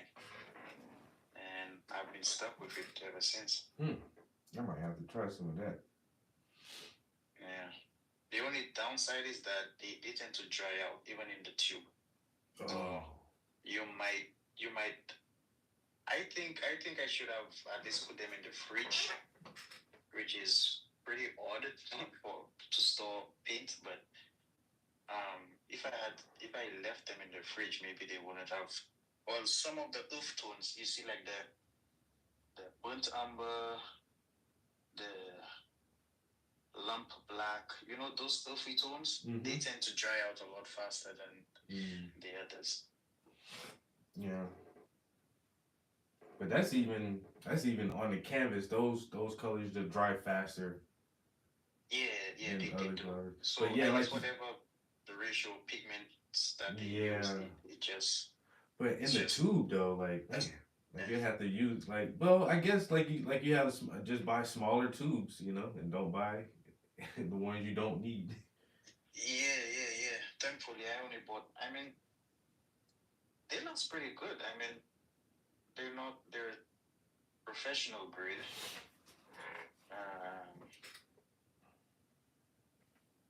Yeah, it all depends on how you use them. You know what I'm saying?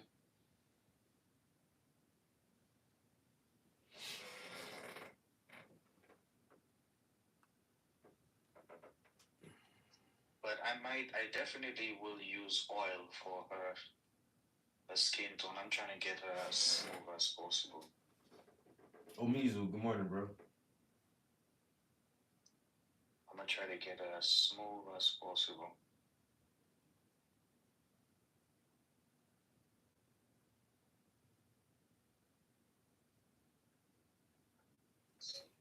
Oh man, paints without the hardness. I have some. I just haven't used them yet. Thinking they Gotta smell. smell. No. Yeah.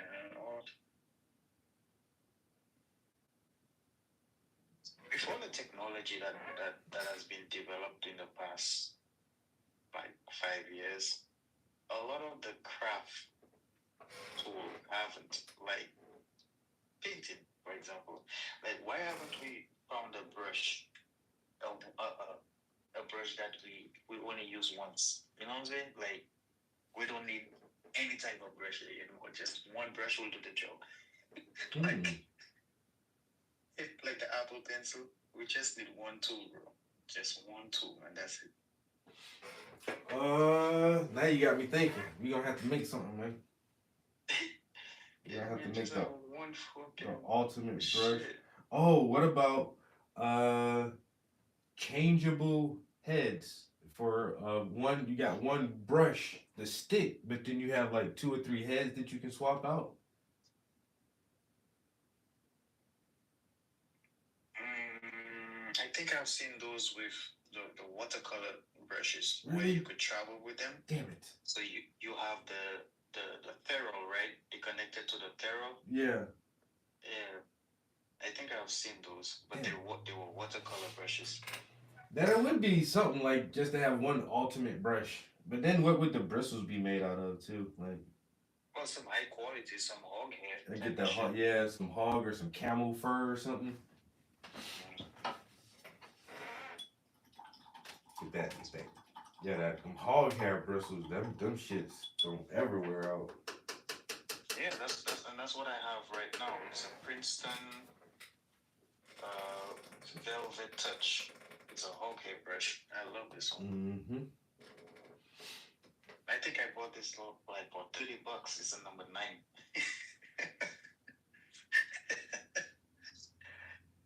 $50 for freaking One, brush. yeah, for one brush, bro. One brush, $30, bro. But that's the quality though, you know. Yeah, man. If you want, I bought it because of the velvet. It does have a velvet touch to it, you know. And I tend to get some really like lumps whenever I have whenever I'm painting. It kind of gives it more of a smooth feel to it.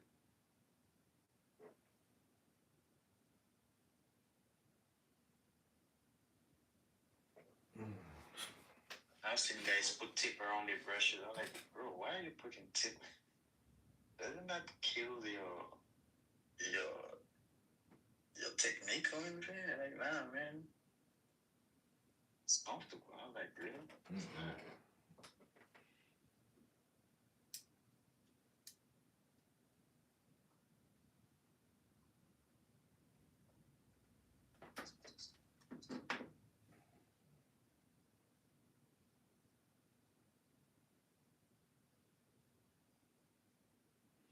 So what about your fetish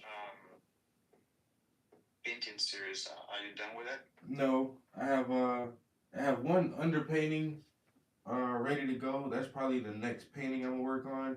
And I actually talked to another model yesterday, and she's modeled for me before, and I asked her if she could model for me again, but she said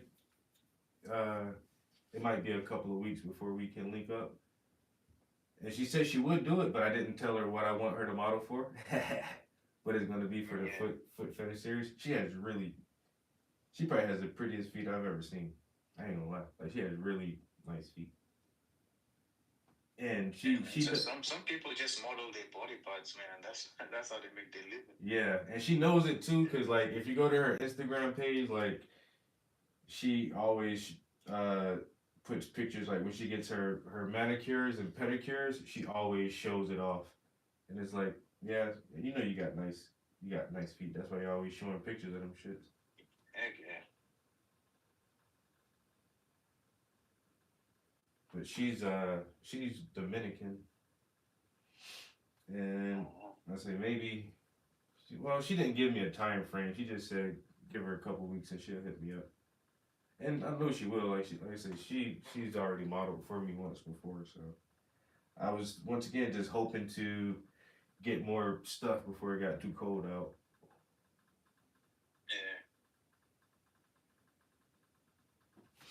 Yeah. Nah, but yeah, that fetish series, I have another one already ready to go. It's a smaller one, and I don't know. I wish I would have put it on a bigger canvas now. I ain't even lying, man. Nah, man. I was even well, I won't say no, but To me, I would say that the fetish should, like, imagine if you had like big ass feet on a painting just staring at you, like, It'd be too much. it'll be too much. Yeah. I mean, I like the small, compact, realistic size of it. You know, it's more palatable. It definitely is. I think the largest one that I have, the largest one I've done will probably be the biggest one. I don't think I'll do any bigger than that one. But like you say, it's just like when you look at it, it's like a lot to take in, and it's all toes. It's just it's just like wait a minute. Then But- you're gonna have like a small toe looking like some kind of thumb sticking out, like type shit. But this is this the next one I'm doing. It got flowers on it, and I'm gonna let Oh, okay. I'm really anxious to do the flower part. Yeah. That's nice. That shit is nice. And the next idea I have is gonna be They all have black backgrounds, right? no, one of them has a white background and one of them has the wood grain background, and that one's gonna be like grass. And then I want to do one that's like in a tub and the toes are poking out of like a bubble bath Oh. with like that just would bubbles be- and suds. And Yeah. and then I want to do one with that one would be nice. I want to do paint splatters and paintbrushes or some shit like that. But the bubble one? The bubble one, that's gonna kill it, bro. The bubble one. And then I got another one I'm thinking about, like candies, like different candy wrappers or like gumdrops or gummy bears or something like that. Or maybe get those nostalgic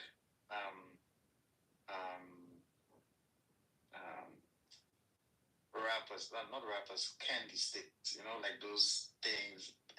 They have this red one in particular, like it looks like a strawberry. Yeah, that's what I'm talking about with the foil wrapping on it. With the foil wrap. Yeah, something like that, yo. Yep. Yeah. So I got ideas for a few more. Like the flip fed is not done yet. I am not done with that. That's gonna be That's around. gonna be fire. Yeah, that's gonna be around for a couple more years. I can keep pulling a few of those out. And but I don't know. It's that one is another tough one to get girls to model for. It's like, yo, let me take a picture of your feet. Ew, boy, no, you nasty. I was like, yeah, but no, you know, like it's not what you think, but it is. Like, come on now. Let me take a bathroom break real quick, guys. I'll be right back. No problem, man.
to change the color of this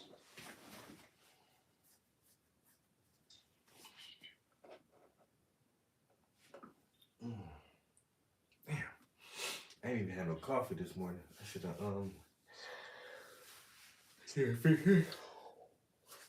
should have fixed me a cup of Joe. I need something, at least a water or something.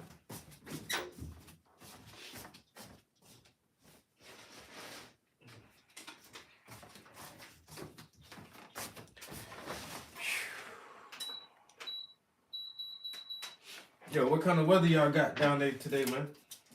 Man, I don't want to open my door right now, bro. He said, I don't even know. I ain't even look outside yet. I haven't looked outside, to be honest with you. I know you definitely have to bundle up because even last night when I went to see my mom at the rehab center, that shit had me wanting to go back, man. That shit was crazy, bro.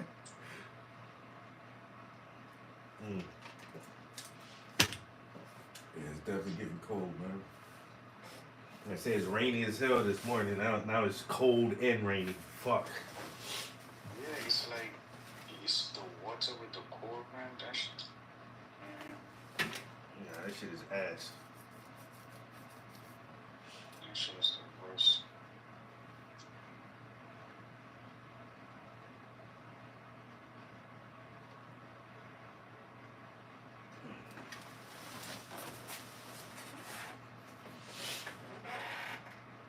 Oh my god, yo, the stream ended again. Well, I ain't gonna pull it back up. There's nobody in there with us anyway.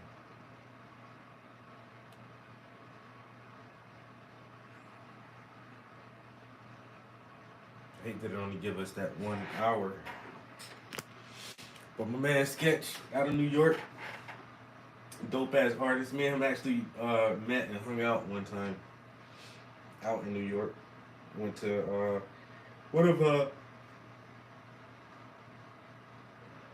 one of my favorite artists had an exhibit in Manhattan, or like I think it was Manhattan. And since I know he lives out there in the city, I was like, bro, you should meet up, go do the art thing one night. And so we definitely hung out for a couple hours. Cool ass guy, man. Very, very talented artist too. Very talented artist.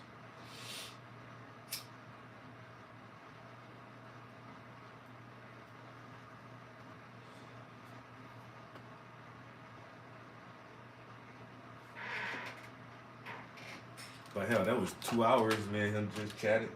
Cause that was 2 different Instagram streams, and they both last for an hour. So.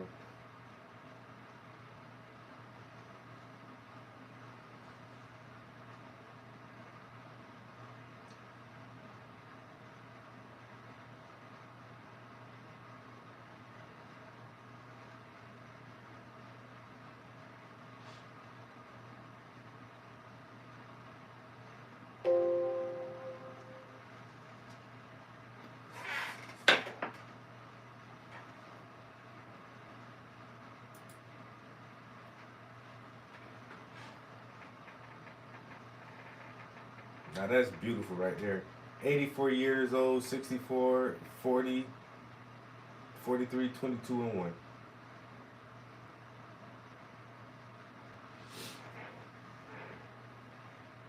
That's beautiful to see all them generations all in one, yo.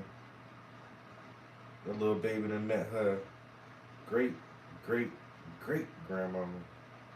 No, her great grandmother.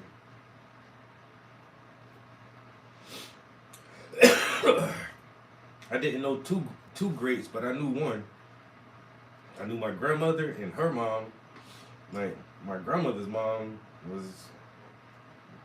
she lived to be 86 or 87. We call her little grandma because she is a little short lady. She was real short. Little grandma. But yeah, I knew my great grandmother.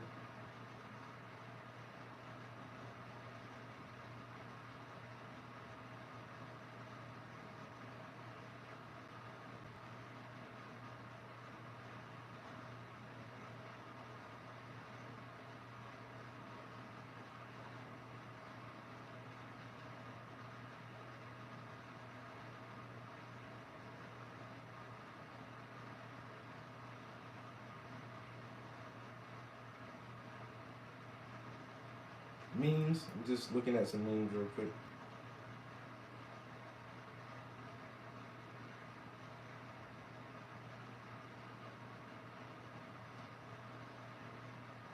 Yo, this dude is just like everywhere now. This young streamer guy, Kai Sinet or whatever. This dude, yo, that young boy is everywhere. And he bought that big ass fucking mansion right next to Diddy. Somebody said you did that shit on purpose. He was like, I ain't doing that shit on purpose. You must have did, man. Why he bought a house next to Diddy? What y'all over here doing, bro?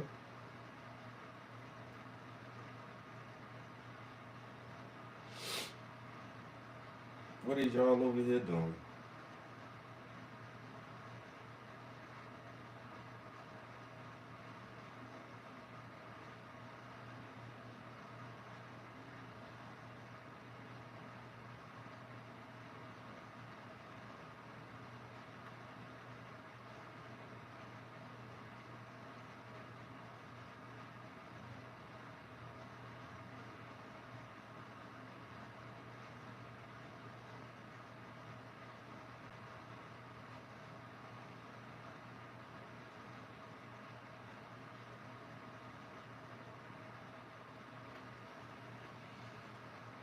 Okay.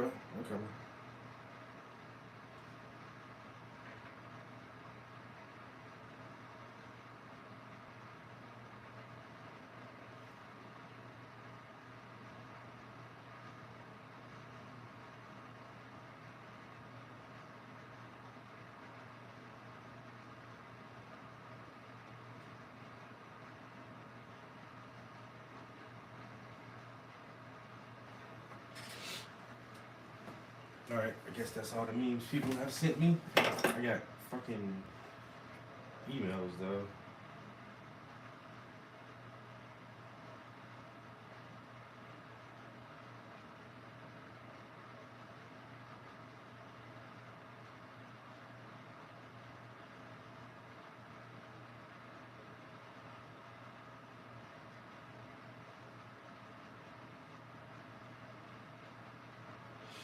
Alright.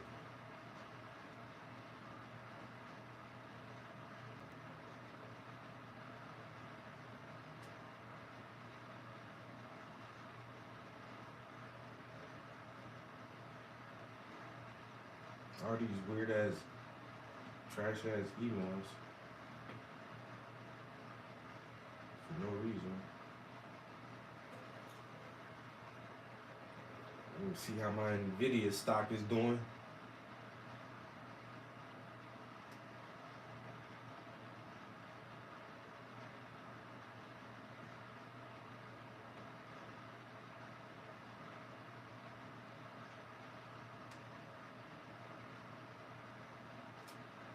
Mm-hmm.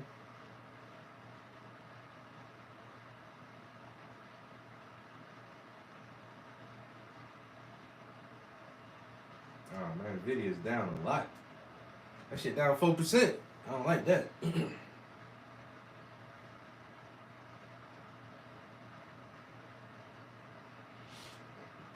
Nvidia is down.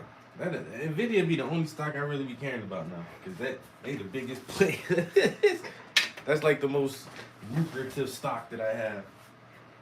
All right. I honestly believe that I'm gonna have to let her hair dry a little bit more before I detail anything else. That's why I tried to save this for last. I knew this was gonna be a lot of layers and like the hair is just always a lot to it. But it's looking good though. It's coming out nice.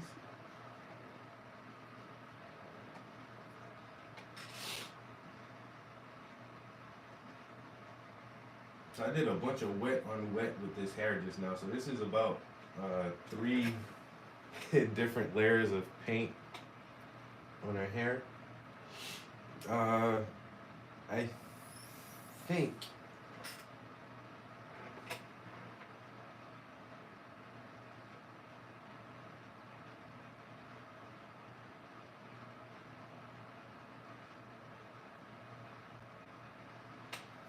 think we can just play around with this black and white.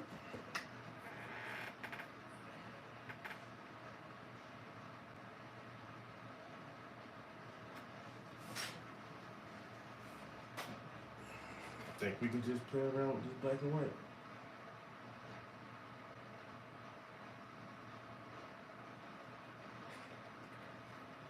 The hair is looking mad crazy. We getting there.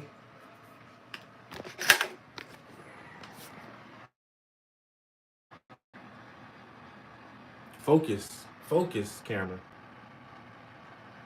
So yeah, she has blonde hair, but there's a lot of brown shadow that's being cast by the brim of her hat, and so there's a lot of deep shadow with the light, the blonde on top.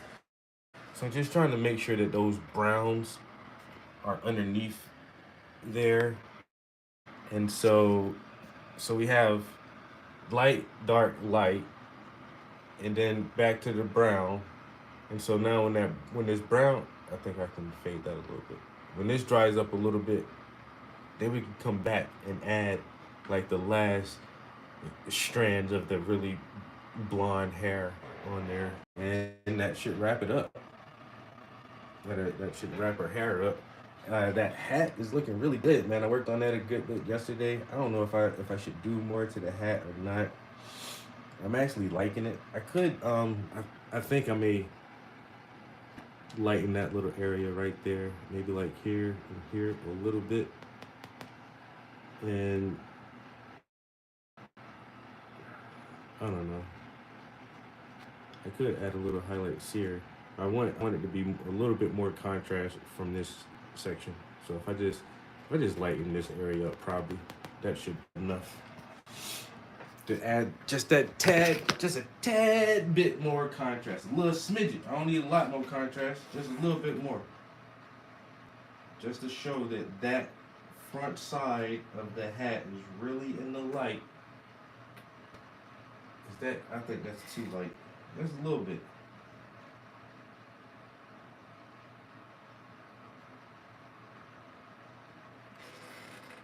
I swear, something like that would be enough. Something like that should be enough.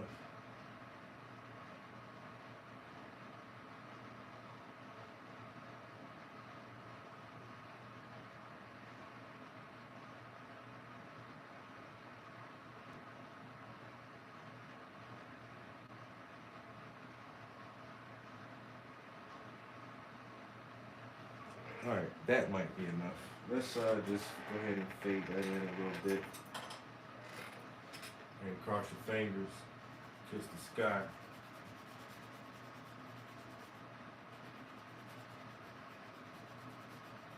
Cross my heart and hope to die.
Oh yeah, that look good, yo.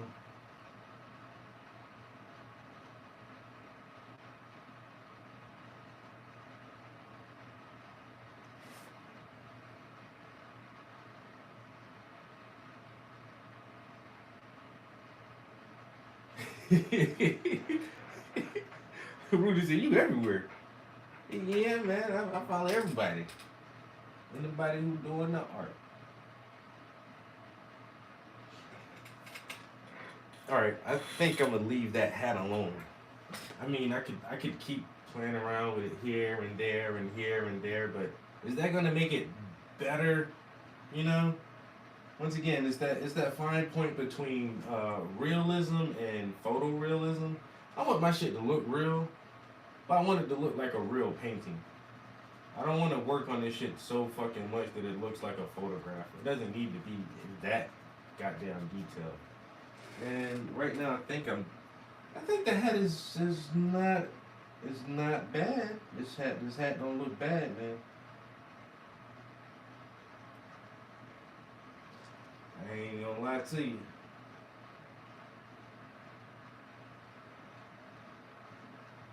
This hat not looking too terrible.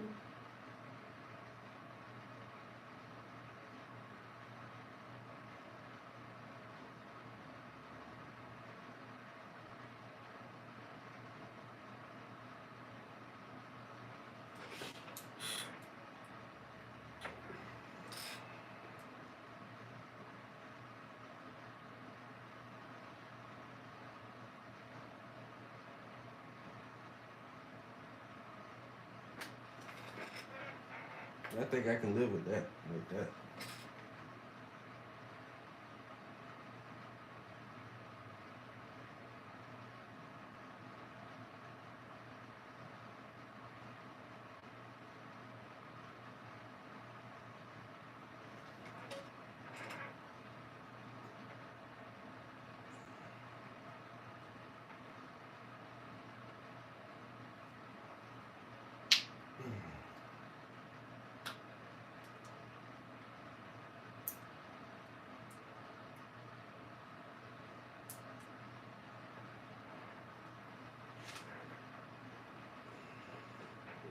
Okay.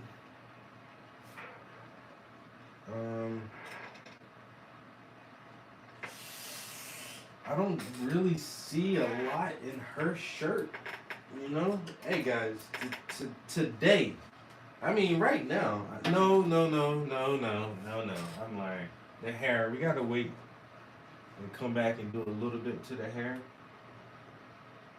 But that'll be the last thing. Like, I'm almost certain, like, today, I can finish this painting today. Did I scuff that? Oh, I did. You motherfucker. Get me out.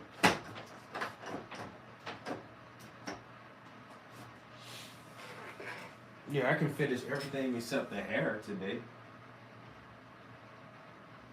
Everything else is it's a wrap, you know? We almost done. How long you been working on this shit? Has been on the easel for easy like 4 weeks. 4 weeks, 5 weeks. The last thing we had on the easel was that planet. How long ago was that? We was out here painting the earth. You know what I'm saying? Did that earth painting getting blown up by meteorites, asteroids, meteoroids, asteroids.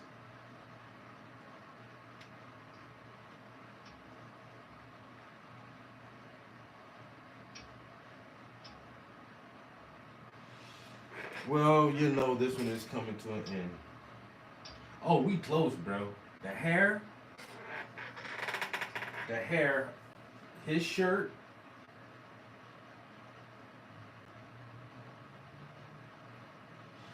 I gotta pull that silver spray paint out and figure out a way to touch up some of the stencils in the back. But yeah, bruh. I'm looking at her shirt right now. I can literally not do nothing to this shit if I really wanted to. I could not do nothing, and I think it would still be fine.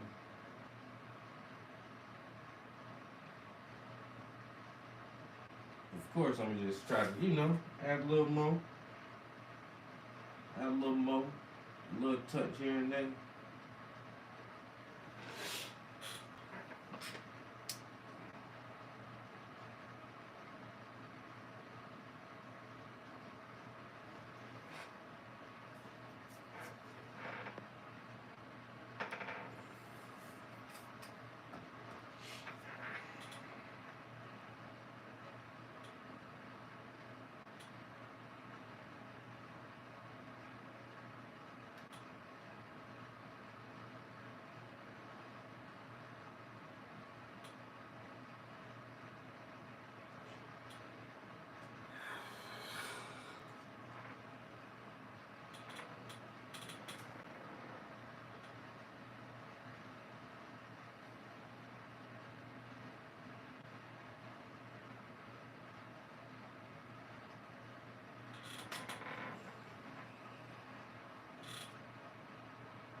What happened to it? Why is this page look down?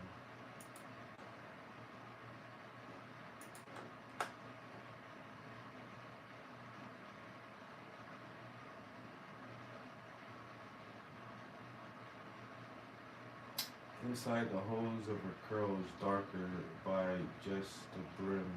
Blonde looks a lot better. Yeah, no, when I apply the lighter colors on the next layer, it'll make the dark areas in between her hair look darker. Once I apply a lighter color on top of the darker color, it'll make the darks more dark. So I'm not gonna make it any darker than what it is now. I think it's actually the perfect tone that I put there is perfect, actually.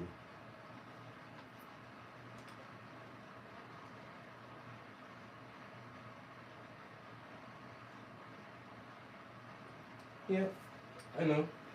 I paint hair a lot.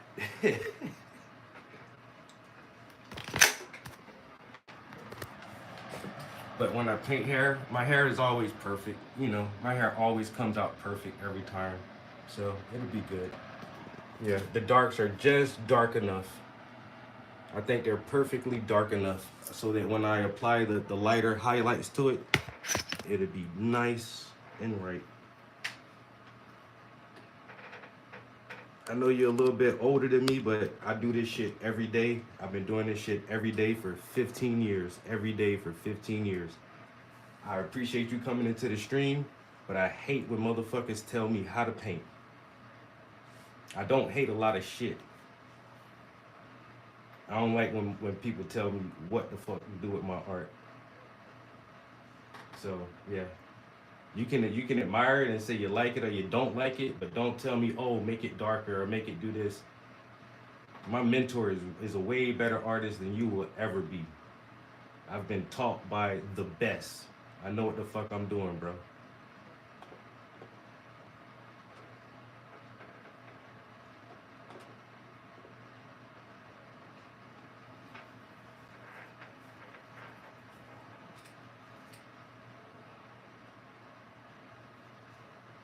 Man, you've probably been there, but you don't pay like I do. No, I'm not taking it wrong. I'm not taking it wrong. You said something else the last time about some aspect of my painting. You already made a comment, and you're the only person that makes comments saying, "Oh, you should do it this way." Bro, don't tell me how to fucking paint. I'm not taking you wrong. I'm reading exactly what you're saying.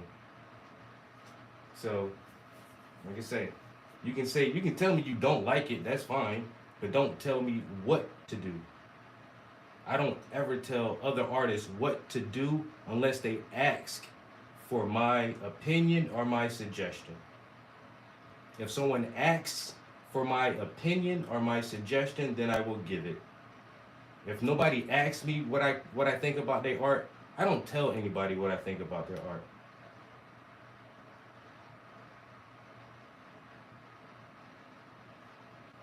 So, like I said, you already said something like that in another stream where you however you worded it, you were telling me what to do. Oh, you should do this. No, I shouldn't. No, I shouldn't. I shouldn't ever do anything anybody tells me to do if I don't ask for their opinion or their suggestion. If I wanted your opinion or your suggestion on, hey guys, do you think the hair by the brim of her hat, do you guys think that's dark enough? And then you could have said, you probably make it a little bit darker in between the holes in the hair or something like that. I ain't asked you that.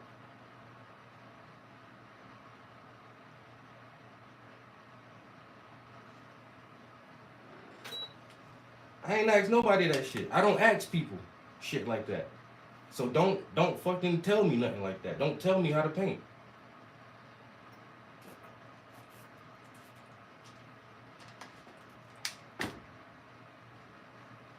I purposely never ever tell any artist. I just sat here in an Instagram stream for 2 hours with another fellow artist, and he's sitting there painting away. And I could have said, hey, you know what, bro? If you do it this way, or if you do it that way, or I think this, or I think that. I could have said that 10 different times. I will never, ever, ever say that shit to another artist. I just won't. If they don't ask me specifically and directly, hey, Trap, what do you think about this part on this canvas right here? I'm a little confused. I think I'm getting stuck. What do you think about it? And then I'll give my honest and open opinion on whatever they're asking me. Every time. And if I don't ask for a motherfucker's opinion, I don't expect to get that shit from nobody. And you know what? Most of the time, I don't fucking ask. Because I'm a dope ass artist and my shit gonna look right in the end. So don't, especially in the middle of me fucking painting, don't sit here and tell me what to do while I'm still working on the fucking painting. That's fucking ridiculous.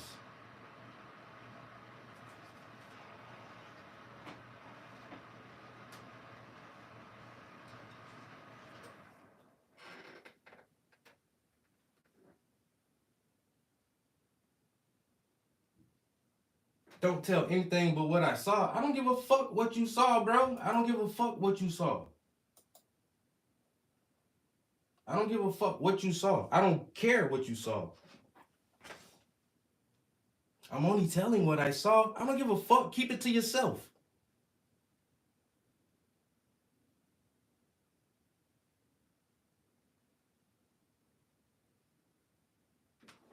Light switches. You can see how the light changes when I go in and out. You're not seeing this in person with your own eyes like I'm seeing it. You're watching from my camera through your screen. You don't know what the fuck this shit looks like in this room with me. So what you're seeing is not what you're seeing. So whatever you thought you saw, you could have just kept that shit to your fucking self. I hate that shit. I've never seen your art, but I know for a fact I'm a better artist than you are. I know that for a fact. I know I'm a better artist than you are. I don't need your opinions, and I don't need you to tell me what you think you saw that was wrong in my art.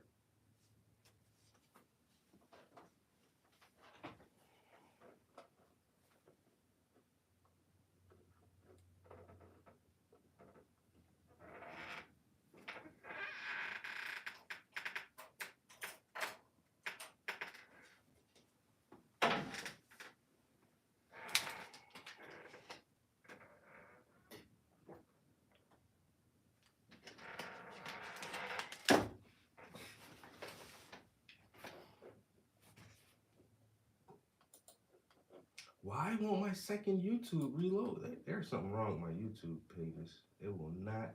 What is going on with this shit?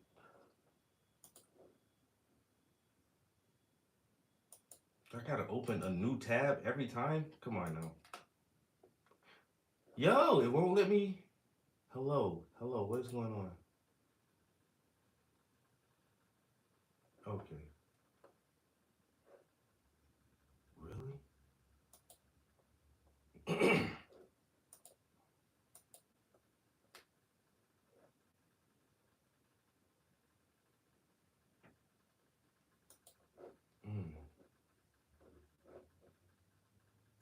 I'm gonna have to do something different here. I'm running out of memory on my laptop for some reason. It won't even let me open, like, I can normally have like 3 or 4 pages open at a time, but it won't let me do that right now.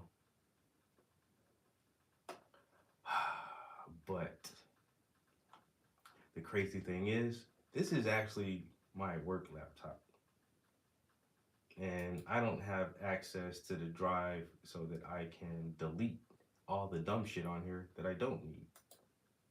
So now I'll have to take it to work and let my IT guy clean it up for me.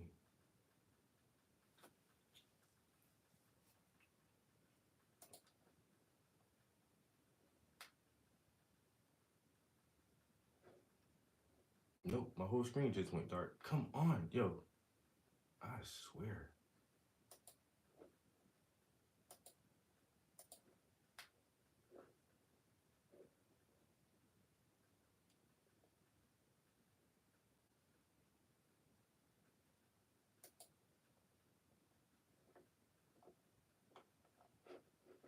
No, my shit is froze. I can't do anything.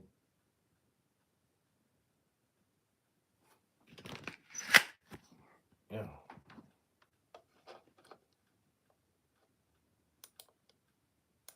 Exit page. It won't even. Yeah. Chrome is not responding. Oh snap.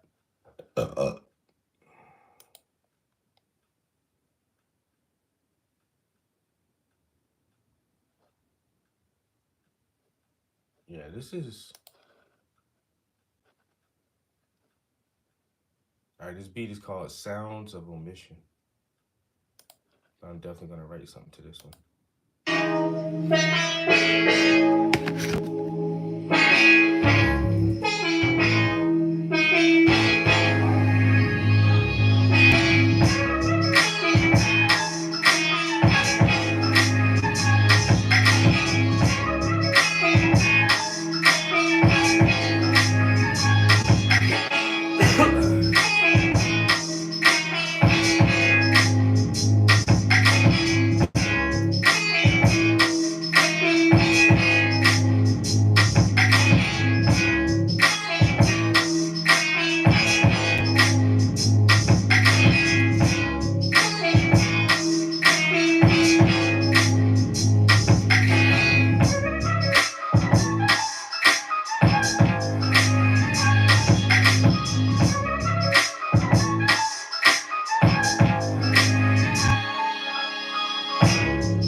still that that same beat list.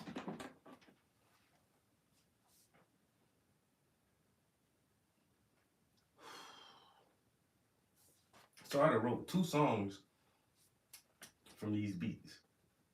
This beat right here is hard as shit. And then there's another one that comes up. I think there's at least another 1 or 2 beats on here. I might be able to write something to you. That shit gonna be crazy. Whoever this this dude is, Epic the Dawn. Yo, appreciate you beats, bro, for all the inspiration. That's crazy. His name is Epic the Dawn. And the name of the album that I'm writing for now is called The Dawn of Enlightenment. I might have to reach out to this motherfucker, yo.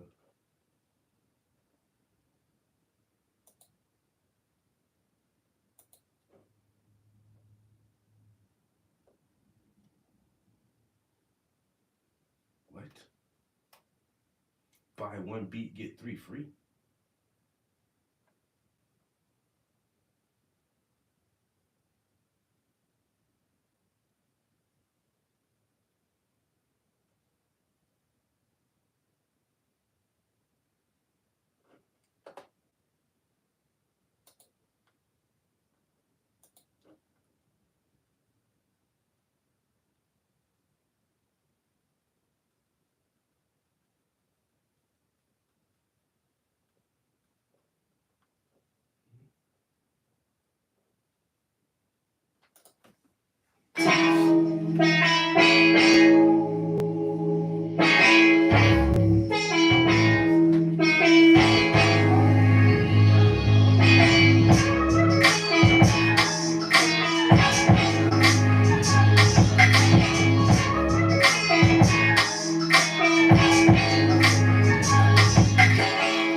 Rendered level good. Yo, appreciate it. I cannot find the next bar for this right here. This is gonna be like a really, really wild, not a wild flow, but like very unorthodox. I don't know if Suno will be able to handle a flow like this. That's not like my normal pattern. I have a very, very like standard pattern of rhyming, which is basically easy to mimic. It's the 90s boom bap style. So easy to rap like that. That's why I do it. But this right here is not like that same style. It's not like a whole tongue twister, but it's definitely different.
Yo, where is Okinawa? That's in Japan, right?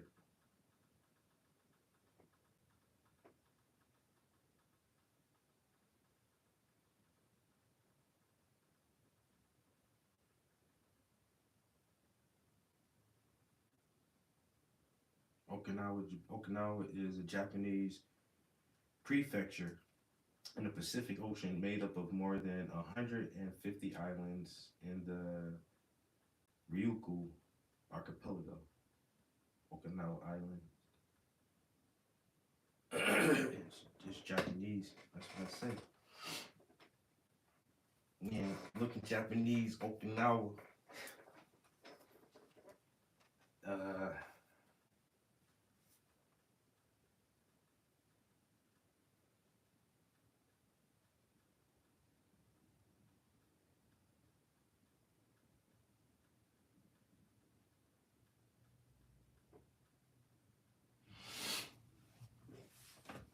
I don't know.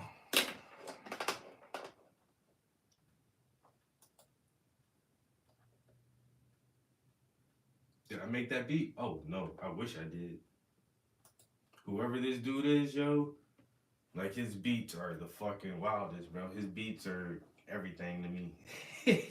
Like, I'm happy I came across his stuff. Like I said, I done wrote 2 songs. This is one, he has like tons of beat lists. And this is the only one I've listened to. And I haven't even made it all the way through it yet. I refuse to like skip ahead so far. But like I say, I'm on number, this is 1, 2, 3, 4, 5, 6, 7. So this beat I'm listening to is number 7 on the playlist, and I've already written to 2 other beats. So, and I'm writing to this one. So that's, I've written to 3 out of 7 of his beats so far. That's not bad, bro. This dude, his shit is nice. And like this beat right here makes me want to just flow all crazy on some other type shit. Let me take a bathroom break. I'll be right back.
Okay. Yo, this beat is fucking crazy, though. I'm telling you, bro.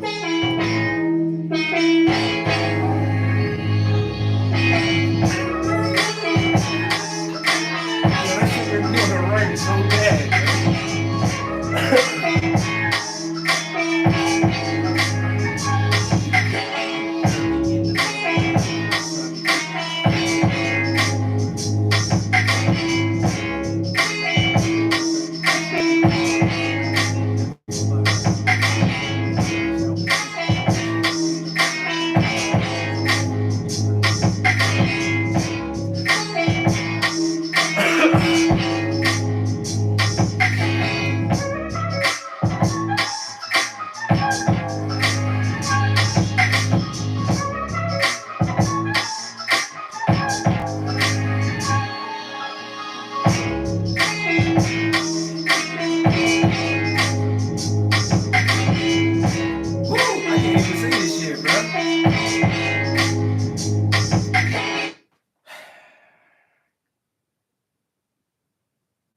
I can't say it.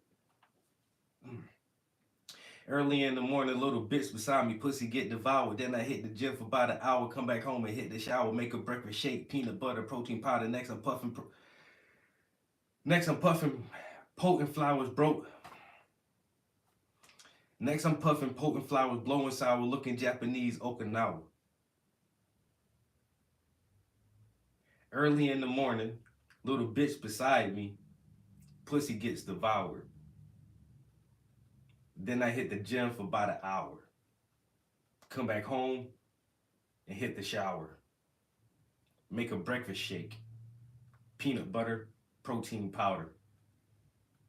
Next I'm puffing potent flowers, blowing sour, looking Japanese Okinawa.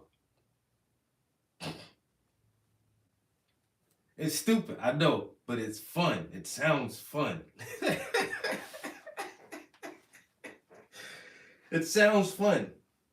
Now, if I can say it on this goddamn beat.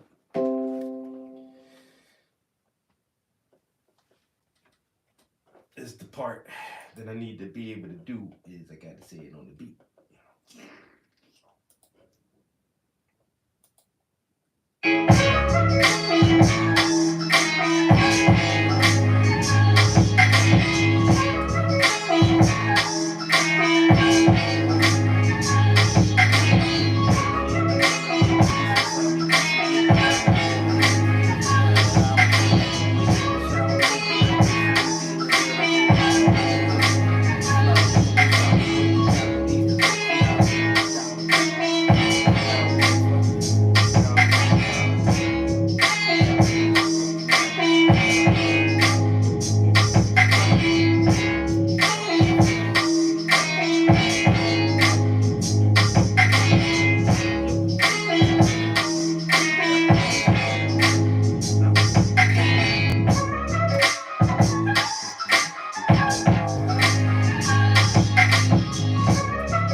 amazing. He's a miracle child. In the mornings, he'll wake up and he roll the shades up and Dad, it's time to get up. It's a bright, beautiful day.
nowhere in hell.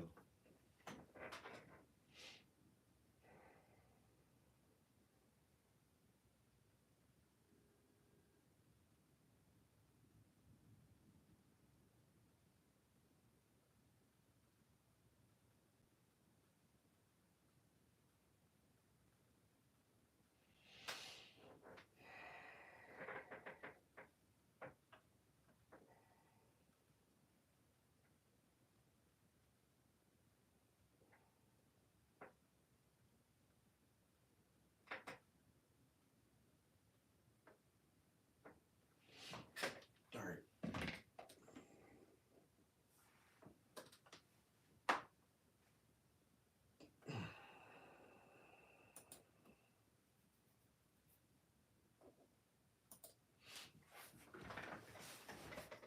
Um,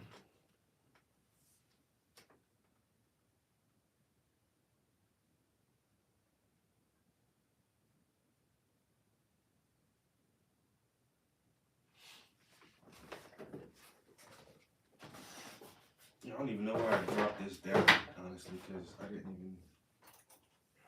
even do this part here. I gotta do that part, right? Yeah. I might need, I might need a smaller brush.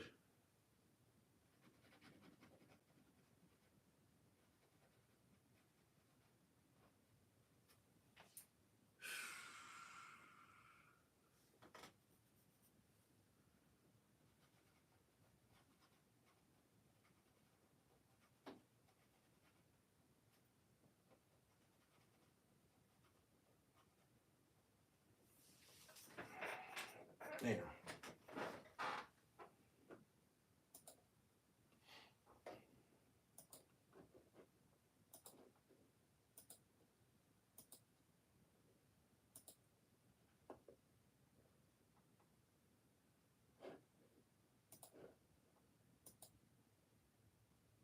All right, it's the 26th. My credits renew in 2 days, and I still got 455 credits. I think my subscription renews on the 28th.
I drink a lot of water at the gym this morning. That's why I didn't even had coffee. You know what I'm saying? I had my protein shake this morning. That's probably why I started writing about protein shake with peanut butter, because I put peanut butter in my protein shake. Anyway, but man, I'm pissing like I had coffee this morning. I ain't even drank coffee yet. But goddamn. Yeah, I drank fucking 2 bottles of water at the gym this morning. I normally only do like a bottle of water. I drank two whole bottles of water. I was thirsty as shit for some reason this morning at the gym. And then I came home and had a big ass protein shake. So I was like, yeah, I better not have coffee right now. My fucking bladder will explode.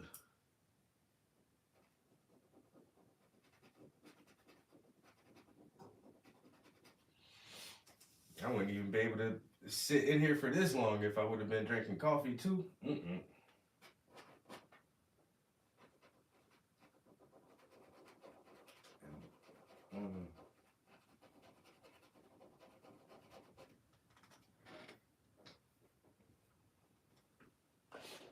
Going to the bathroom just now, I'm like, why the fuck am I pissing? Oh, I had that big ass fucking protein shake this morning. Yeah, don't forget about that. And that was with my protein shake. I do like a cup of almond milk, and then I do like a half a bottle of water, and so it's like mixed with milk and water.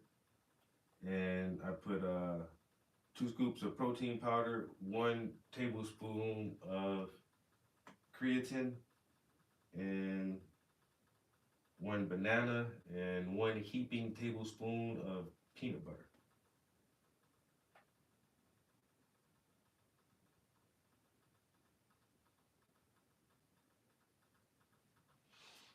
And that can be your breakfast like that, especially after a workout. But now that shit is already starting to wear off.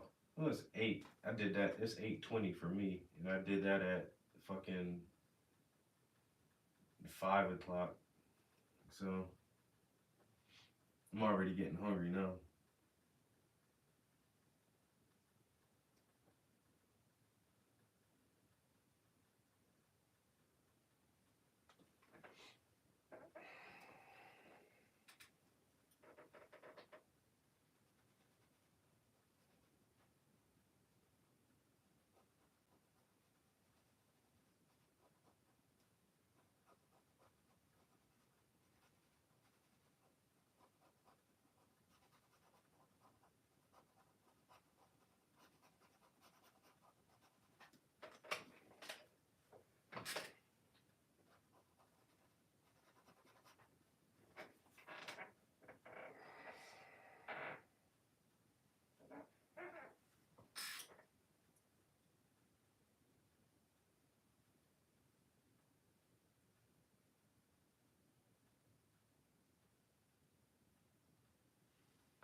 Y'all seen the 4K N64 is about to come out?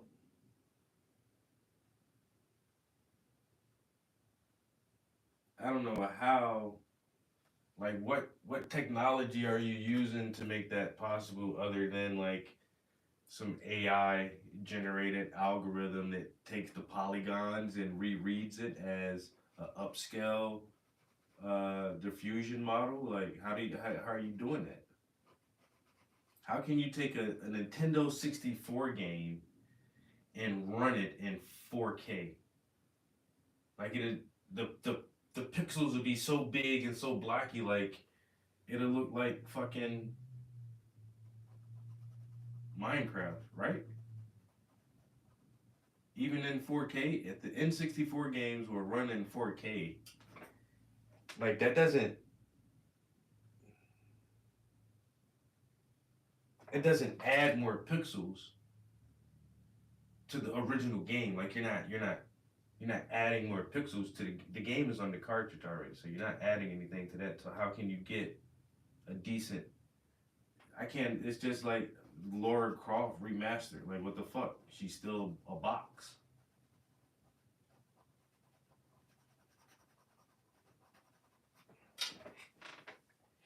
But apparently, there is some company out there that says it's coming next year. They're gonna have fucking. What's the name of this thing? 4K 64.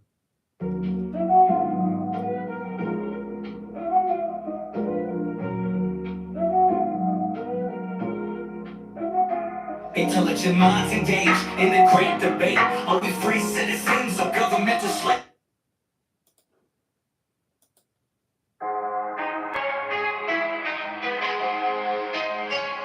Intelligent minds engaged in the great debate. Are we free citizens or governmental?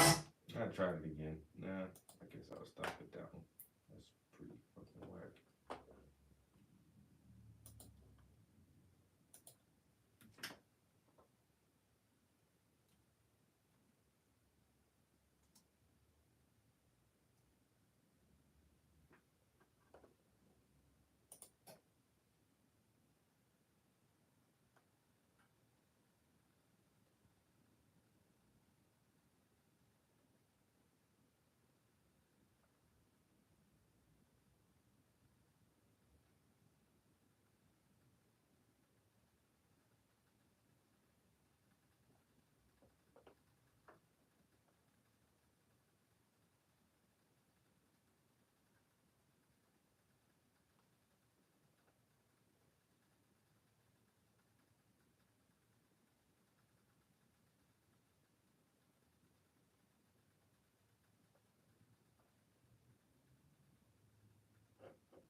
Nintendo 64 games in 4K. Well, with the Analog 3D, that is going to be possible. The Analog came, it released, there was a pre-order, it sold out, scalpers got some, I got some, you could get 2. Now all those physical Nintendo 64 games, I'm going to get to play again. But also, there will be an SD card slot so you can load your own, just like the Analog Pocket. 100% compatibility with physical games for the first time. All the accessories from the old Nintendo 64 are going to work. They also do have their own controllers, which I did get one. I'm like, why not? And of course, when this comes out middle of January, I'm going to be unboxing. I'm going to be showing you what it looks like, what the original Nintendo 64 looks like compared to this, because this is going to upgrade all those games, all those physical games, to 4K.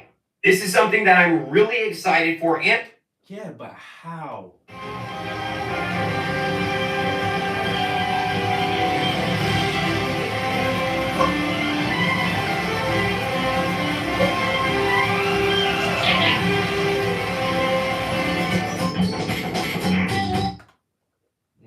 Nintendo 64 games in 4K. They said they're gonna be able to do it. Play this shit in 4K, so.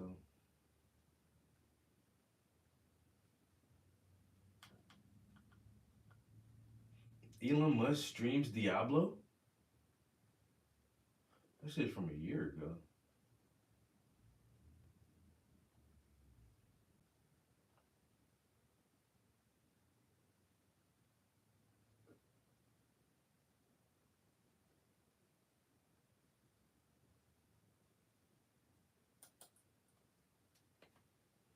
Introducing Strikeman, a dry fire training system that allows you to develop and hone your shooting skills without the need for live ammunition. Using our signature target laser.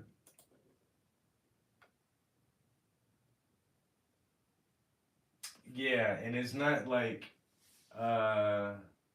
Mary Dawn Pafford.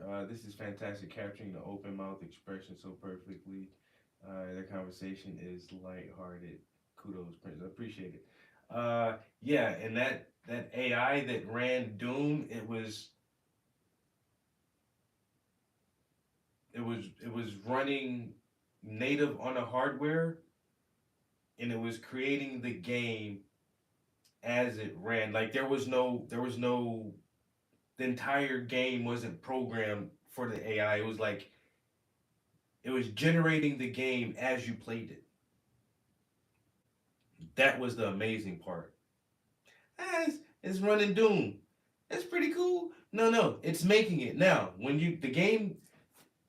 the rest of the hallway isn't there, but when you walk down and turn the hall and you see everything else, like it just made that. It's making it as you go.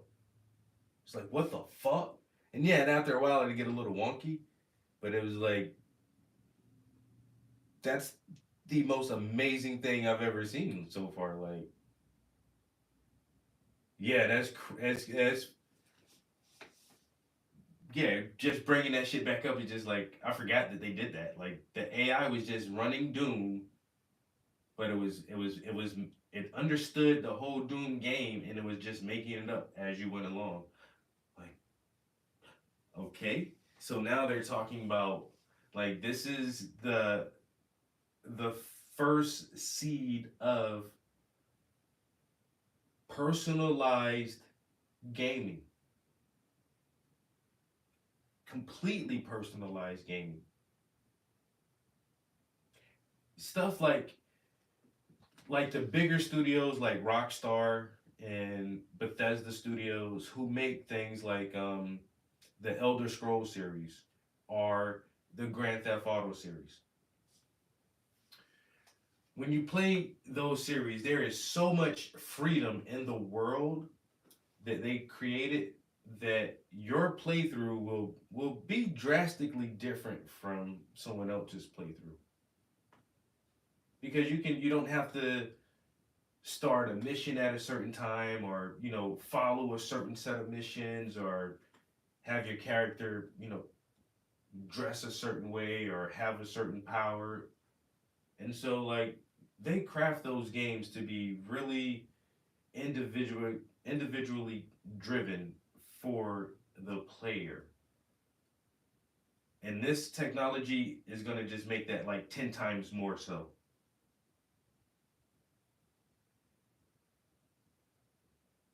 Like you can give all the presets and parameters before you even start the game. I want this game to be a looter shooter RPG, but it needs to also have driving elements and maybe some type of flying elements like a jetpack or booster boots or something like that. Okay, make me a game like that.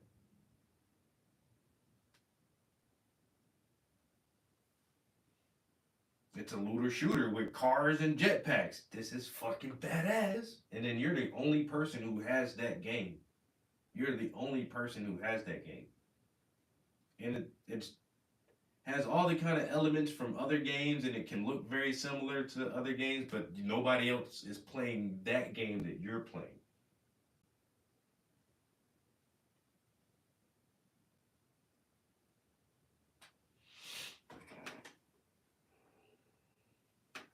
So Wendy said she back.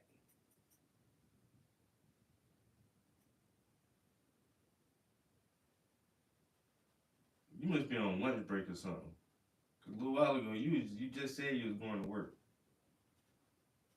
I know you just don't work for 2 hours. Unless, I don't know, you might be one of them corporate types. You might be one of those corporate types who only needs to work for 2 hours. Yeah, I had one staff meeting and then I had one private meeting with a client. I sent a few emails and then I told my secretary to book the rest of my day out for tomorrow. I'm actually on a lunch meeting with another client, so technically I'm still at work.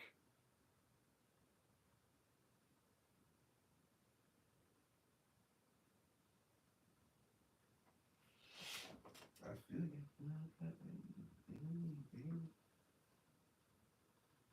I wish I was a corporate type. I don't know. I doubt it.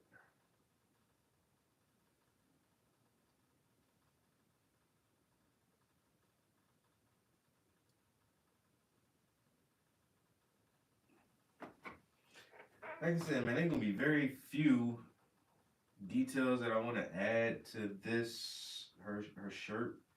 We're almost done, man. You know what I'm saying? A few highlights here and there.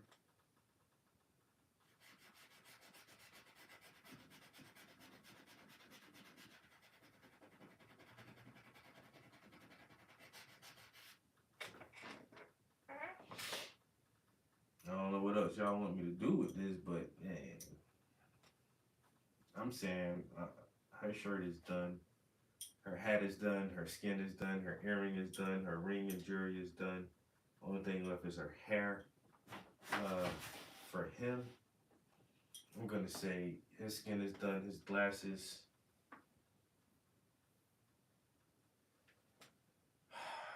His glasses, his glasses, his glasses.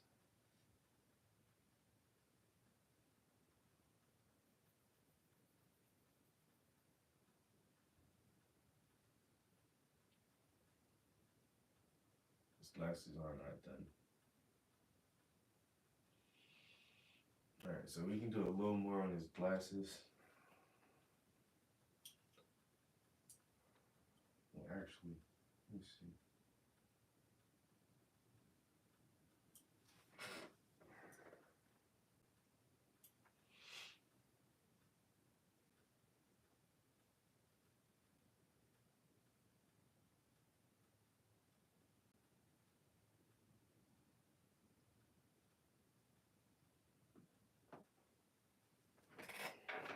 See how I did that? See how I put that little line right there? Hey man, sometimes it just be the smallest little shit, bro, that I be needing to add towards the end. It's be the little teeniest, tiniest of details. This actually fades out a little bit. Like that. Alright. And then this side of it is in the hot white side. So this the arm bracket right here is really white. It's not gray, it's gonna have to be like this.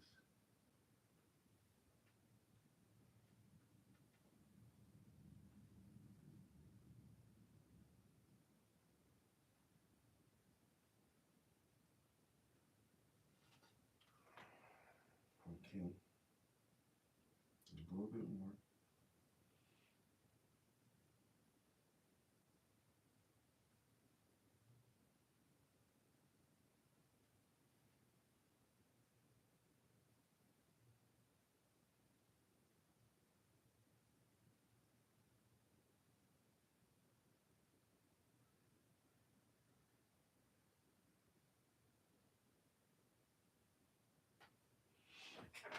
Something like that.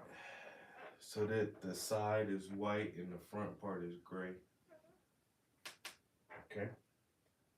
Okay. Then we got that highlight on the top right there. And then I could probably, what if I do this?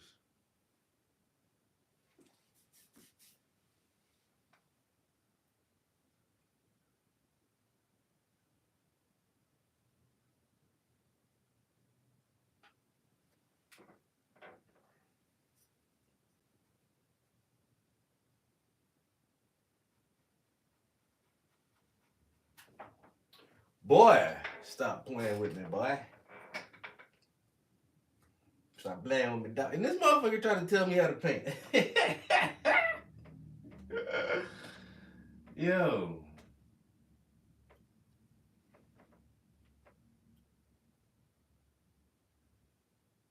Part-time, 2 hours a day. Hey, that ain't bad. That ain't bad. And a little education say go in there and teach them people for a little quick something. Say, hey, I'm here to get the job done. We ain't about to be here all day. Listen up.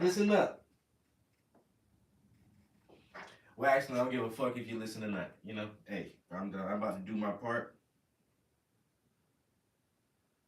I was gonna actually do this in acrylic because I'm scared the whites won't match, but at the same time, it's only a little small spot, so I'm sure that it will be okay if I just do this with oil paints real quick, like, I hope. Because the rest of the background is that acrylic paint, and this is not. So will it look different in the end? Probably. It most definitely will look different at the end, but I'm hoping that it's such a small area that nobody's really gonna pay that little. You guys, who's looking at this little patch right here?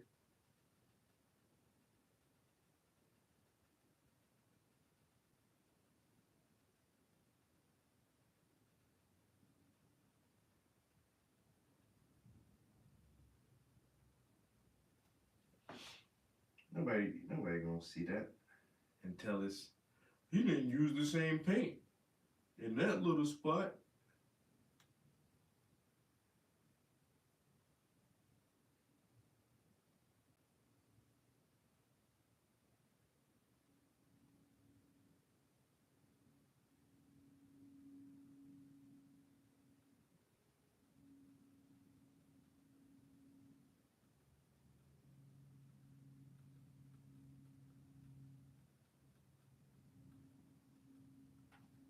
My God. All right. Bam. Bam. Got that filled in. Boop, bop. Lou, what it do? Big dog on campus. A little spot. A little teeny one.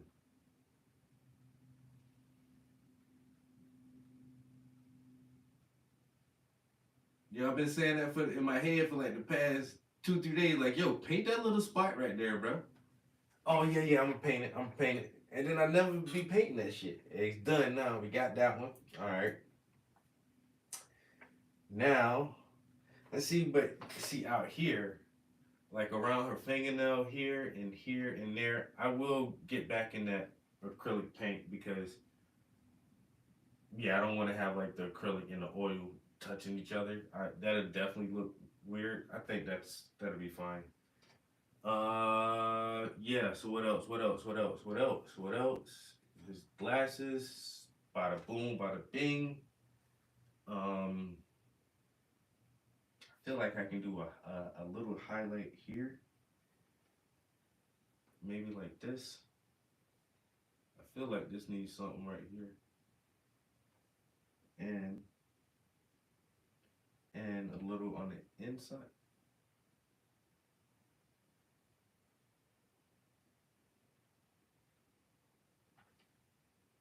I may need some seed oil. Thin this thing out, make it slick. You know, wet and slick. Put that oil on it.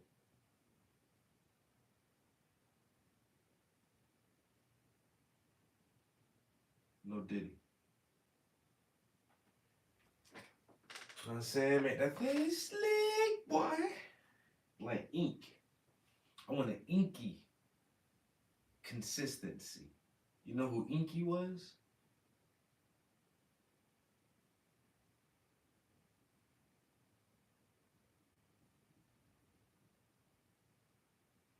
Yeah, that's how I know, like, I don't have all my raps that I ever wrote, because I wrote a song about the Anunnaki a long time ago, yo.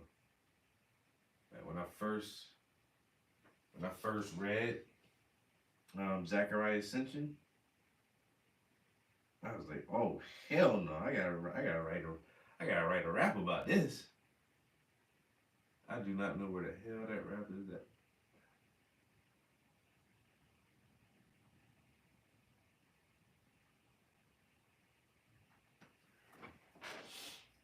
I need just a little teeny highlight right there. Fade that on up, fade it on up. Fade it on up and out. Okay, we got that like that. Then maybe do this like this. Oh, more paint. I already seen it. All right, one little.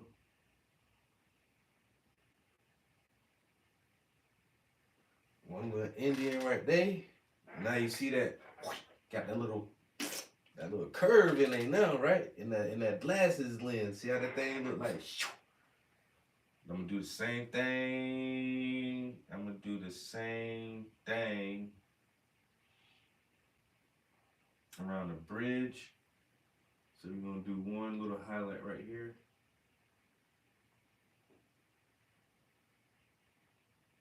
Like that, right? But then that highlight, that shit gonna come down and around. It's actually pink. That highlight is actually pink. Do I even wanna put pink on my brush? This is going back to the conversation me and my buddy was having earlier that, yeah, most of the time the painting does not adhere 100% to the reference, and that is fine. That's why it's called a reference. I'm not trying to make an exact copy. I just want to refer to this image. So I did put a little pink on the brush, pink on the brush, pink on the brush. For this highlight here, it's gonna come down. And then it's gonna straighten back out. My mentor said, anytime you see color, use it. Always put the color in the painting. It makes everything pop better. If you see a little bit of purple, put the purple in there. If you see a little bit of pink, just put it in there, man, if you can see it, man. Fuck, dude. Drop my brush. You know what I mean when you drop your paintbrush, right? I don't know if that's a strong enough urban legend for people to Google that or not, or what kind of response you'll get if you do Google it. But as an old myth on the construction site, as a painter, like if you drop your brush, there was a certain connotation to what that shit meant. You never, ever, ever want to drop your brush.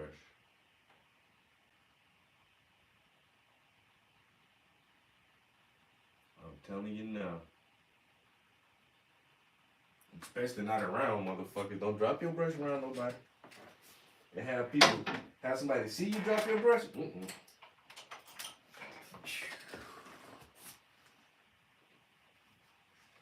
Oh, making an art song about supplies? You gotta sell it and pawn that shit.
My bad, guys. I had to go fix me something to eat. I'm hungry as hell.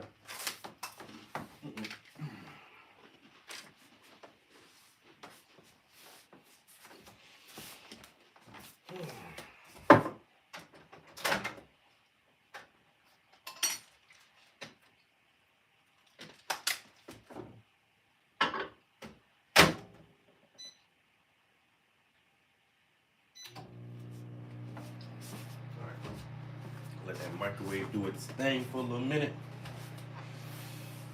We're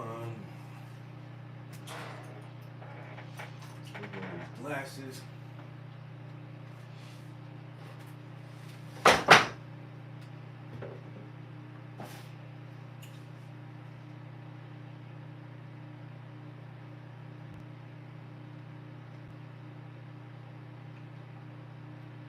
Should be a nice little simple fade in, fade out.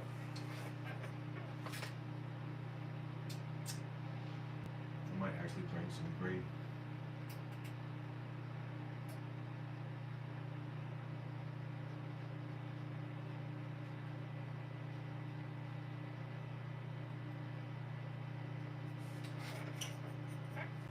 Nice little fade in, fade out.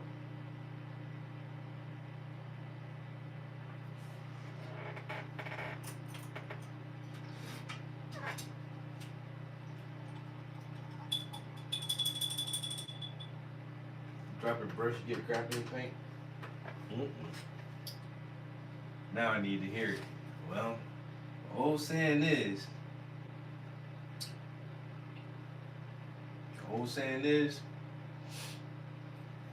if you drop your brush, Jody running up in your old lady at that very moment. At that very moment. That's what that shit means. You drop your brush, oh shit, nigga, you know what's going on, right? Right now, nigga, right now. You better call your wife, man. Call her and break that shit up. Tell her to get him out the crib. Hey, babe, what you doing? I dropped my brush, bitch. What you doing?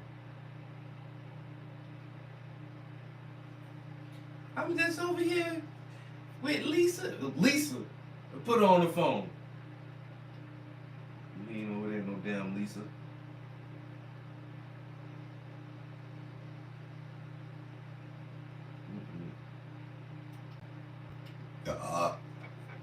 Yeah, on the job site. Hey, bro, don't let motherfuckers see you drop the brush, bro.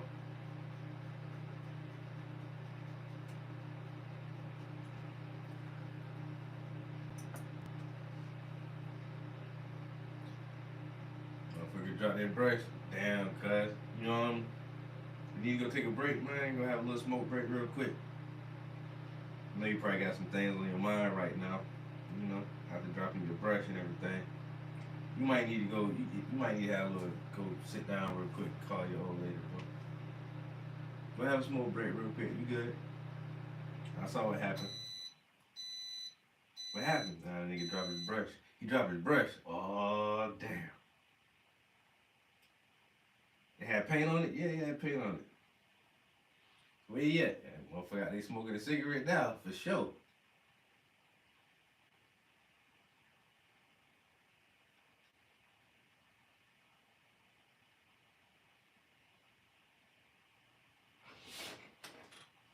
Yeah, they smoking a cigarette. He'll be out in a few minutes. Told him to go call his old lady. Then he come back. Bro, you good? I'm good, man. You call your old lady? Yeah. What happened? She ain't answer the phone. Oh, she ain't answer the phone. Oh. Oh, damn, bro. You know, it's all good though, man. You be alright, man.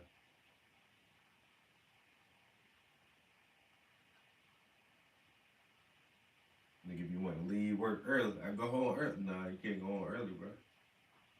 Can't go home till we get this shit done.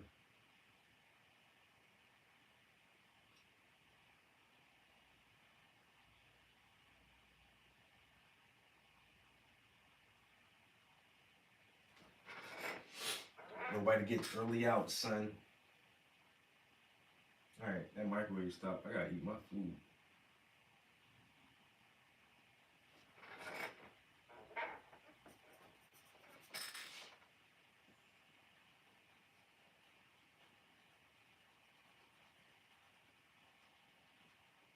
Don't let nobody see you drop your brush.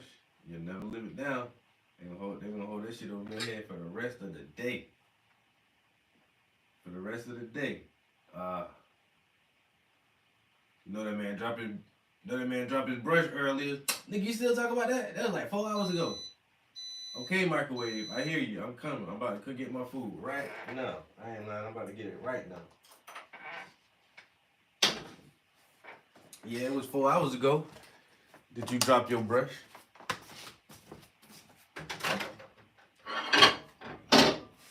See, the part he ain't want to tell y'all is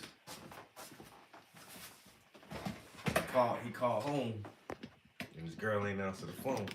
So, you know what I'm saying? The legend must be hold true. The legend must be hold true. I done dropped my brush a couple times. That shit be having me thinking.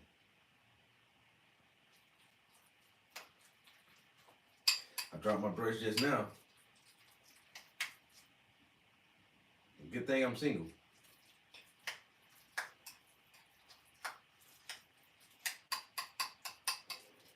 Cause somebody would be getting a phone call.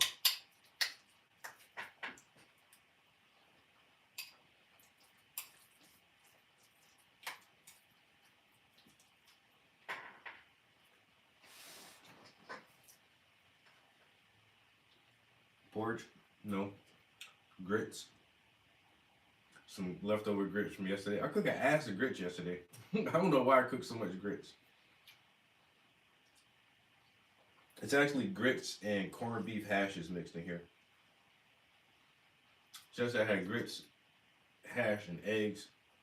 I ate all my eggs yesterday, so but there's a lot of grits and hash left. I was like, I don't know, I cooked enough food for like 2 people.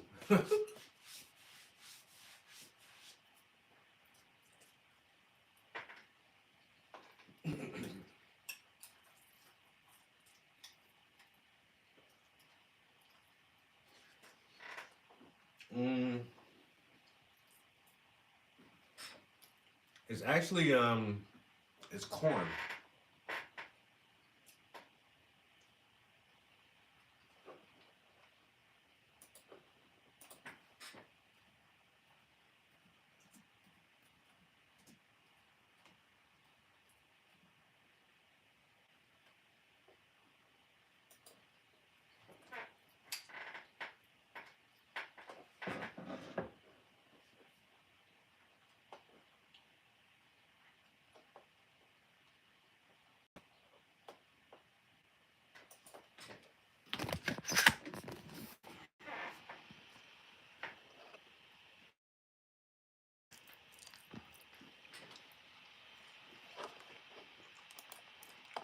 It's really good with fish, shrimp.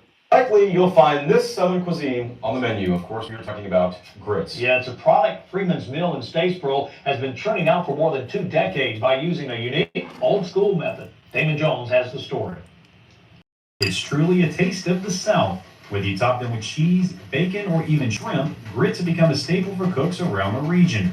But despite its popularity, there aren't many grit mills across the state, which is why Stacy Freeman decided to open his operation more than 25 years ago.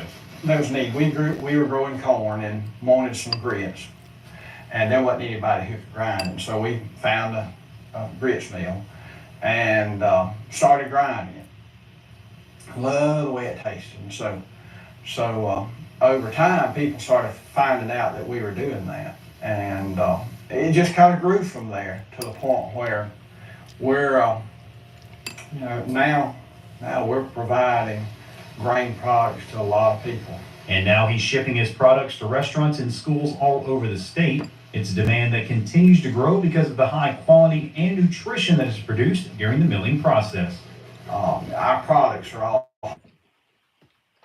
And then you boil it.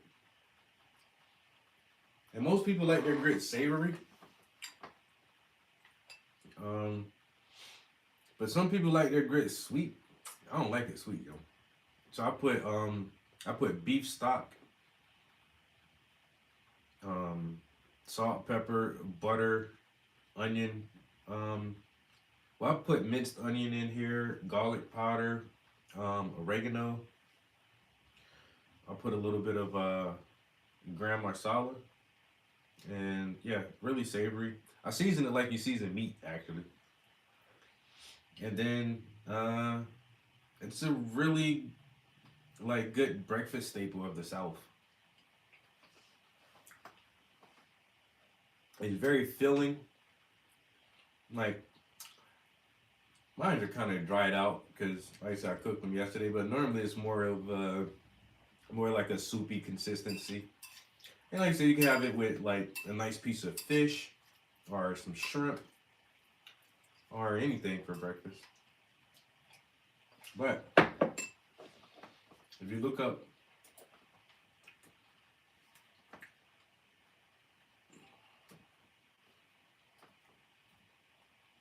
see, that's all. If you type in shrimp, that's all I typed in was shrimp. And the first thing that comes up is shrimp and grits. Shrimp and grits recipes. Like just put shrimp and like shrimp and grits. I don't know if that's because of my search engine or whatever, but simple Southern shrimp and grits. Like this is a very classic meal right here. Everybody loves shrimp and grits, man. Everybody eats shrimp and grits down there. If you're from South Carolina, Georgia, Alabama, Florida area, yo, you done had you some good ass shrimp and grits. Or you can do fish and grits. Like I like salmon.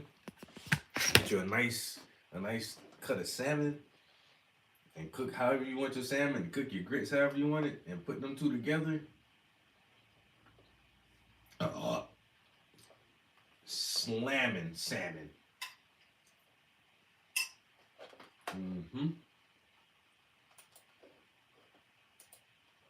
Just an ordinary Friday. Hip-hop fans were peeping new releases from artists like Kenny Mason and Boldy James, but it seemed like a relatively low-key week when it came to new music. The only other real thing of note that was going down was J. Cole adding his legendary mixtapes to streaming services after years of longing from his fans. Until suddenly, a single post that came out of nowhere changed everything.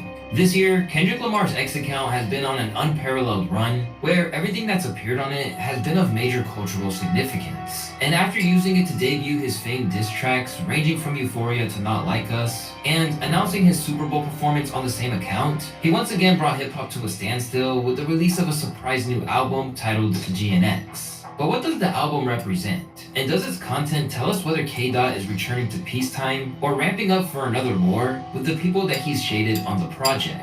It's your boy Luesta, and let's break down Kendrick's new album, GNX. For starters, let's talk about the timing of the project. The Wooble sent me some crochet kits to try out, and I've never used a kit like this before, so I'm really excited to see how it goes. Of course, I had to pick Fred the Dinosaur. He is...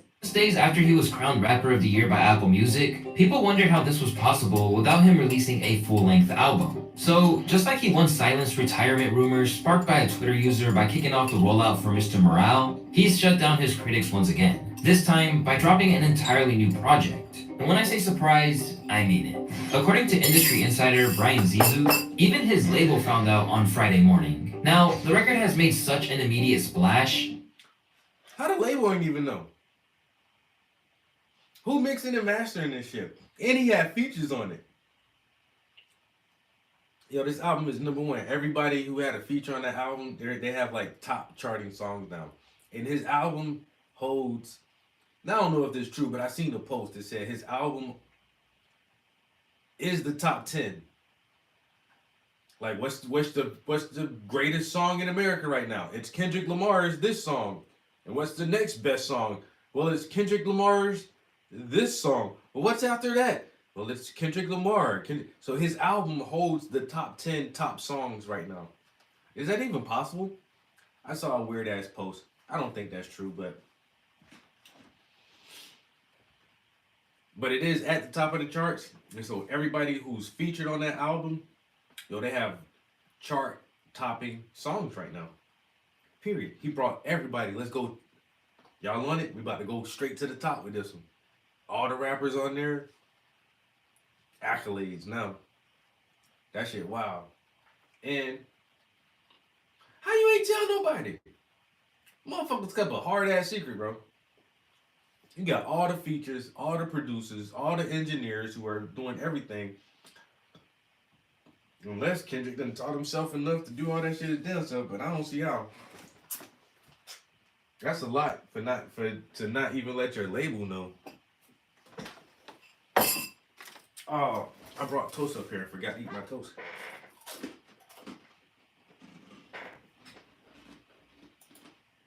Many believe it will dethrone the Wicked soundtrack from claiming the top spot. Named after the 1987 Buick Grand National Regal GNX, which came out the year he was born, this album could have easily just been a victory lap for K-Dot after a wild 2024. But instead, he decided that he wasn't taking his foot off of anyone's neck.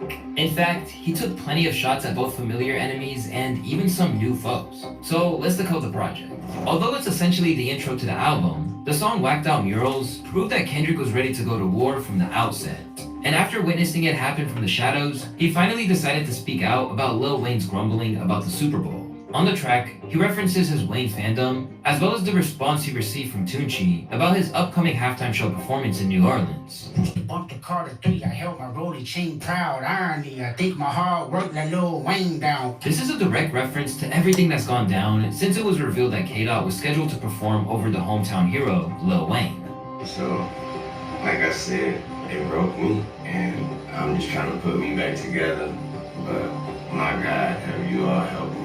Thanks to all my peers, my friends, my family, my homies on sports television, everybody repping me. I really appreciate that. I really do. I feel like I let all of y'all down by not getting that opportunity.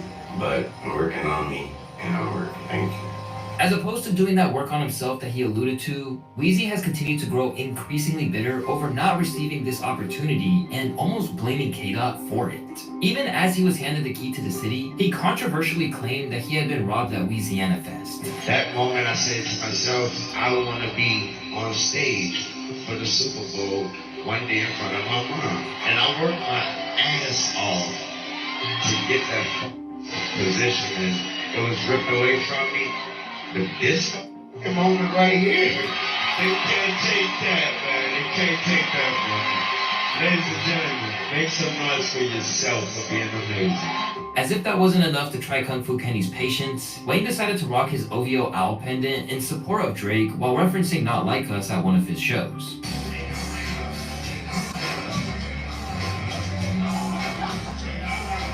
After all this victim mentality from Weezy, and refusing to be happy for a kid who was a disciple of his, K-Dot finally had enough. On top of those bars, let's not act like the cover art might not be a little Make the best belt in the world better? I'm glad you asked. You make it out of real cow. Introducing the Groove Belt Max Leather. And it stretches. Pretty much all leather belts are the same. allusion towards the Carter II, right down to the black and white photo.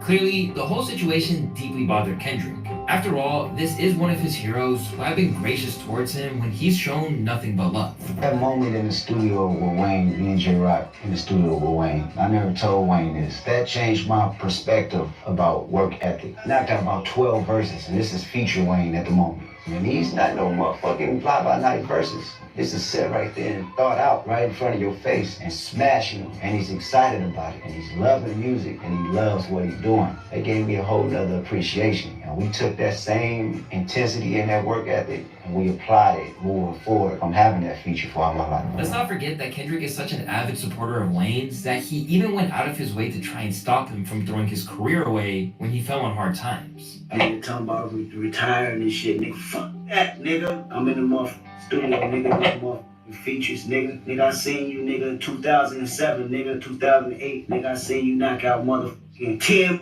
fucking features in a row, nigga, back to back, nigga. Now, it turns out that Wayne is ready to go to war with Kendrick too over his recent bars on Blacked Out Murals. In a tweet posted at 1 a.m. on Saturday, Weezy said, "Man, what the fuck did I do? I just be chillin' and they still come for my head. Let's not take kindness for weakness. Let this giant sleep. I beg you all. No one really wants destruction, not even me, but I shall destroy if disturbed." And once again, the community had begun to call him out for acting oblivious and claimed that he would get smoked by Kendrick if he had a rap battle with him. As upset as he was about Weezy's behavior, Kendrick soon revealed that he wasn't the only person that switched up. And this time, the culprit was a lot closer to home than New Orleans. In that same verse, Kendrick takes some time to express his hurt at Snoop Dogg for sharing Drake's tailor-made freestyle, a track which sampled not only an AI version of D.O.G.'s voice, but Kendrick's hero Tupac's as well. You supposed to be the boogeyman, go do what you do. Unless it's in a moment that you tell us it's not really you. Now, Kendrick has made it known how shocked he was.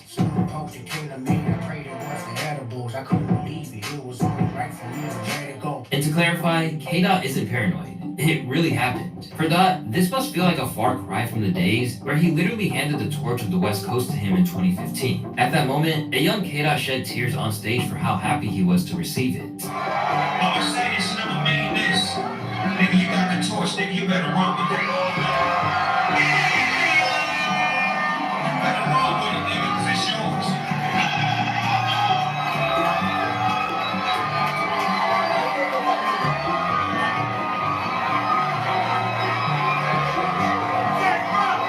However, in recent times, Snoop has taken a neutral stance that Kendrick might perceive as disloyalty. For instance, when asked about Kendrick headlining the Super Bowl, Snoop refused to firmly endorse him, opting for a non-committal response. Well, I don't really have no opinion, but what I do want to say is that just remember what the NFL was 15 years ago when it comes to hip hop. How many hip hop artists was able to grace that stage 15 years ago? So I understand both sides of the coin, and I understand how people feel. I have no answer, no opinion, because I had the opportunity to get up there and via Dr. Dre. I didn't do any Snoop Dogg songs. I was up there helping Dr. Dre, and it became a great moment for all of us. So at the same time, Lil Wayne is the GOAT of New Orleans rap. Remember, I was at No Limit Records for 3 years, and I watched his whole career come to life, and then watched him become the biggest. I watched him get bigger than me. You feel what I'm saying? And I was gigantic at the time, and I love seeing his growth. And me and Wayne is family to this day. Me and Kendrick is family to this day. And me and Jay-Z and me and Roger Goodell. So I don't know who is the decision maker. All I know is that I'll be home watching the Super Bowl, and when the halftime show come on, I'll be watching that as well. But it seems like Snoop might have really been impaired when he shared that infamous story, because when pressed,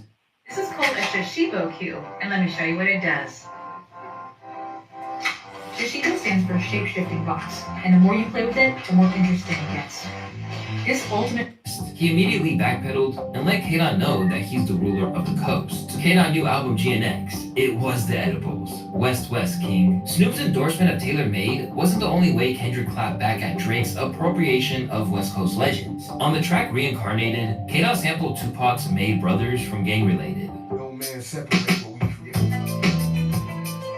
Unstoppable. It was done in a way where he seemed to be reiterating that he was the heir to Tupac's throne. I did bags like a question last year when it me up. Reincarnated on this earth for 100 plus. Aside from commenting on Drake owning one of Pac's rings, this is one of the most explicit nods to Pac that he's made on wax, since he had a conversation with him on the conclusion of To Pimp a Butterfly on the track Mortal Man. But even after Drake seemingly bowed out... That reincarnated shit, he didn't say he was Pac reincarnated. He said he was a guitarist and then a singer, a female singer. But the whole time, he rapping like Pac. Like, this nigga sound like Pac. I was like, bro, what the fuck, bro? Like, he channeled this nigga's whole energy, his whole flow. It's like if Pac, if we woke Pac up and like, yo, can you write us a new verse real quick? And like, yo, that's what he would have, yo, that nigga sound just like Pac on that shit, yo. His cadence, his flow, the voice, of course not the voice, but like, god damn.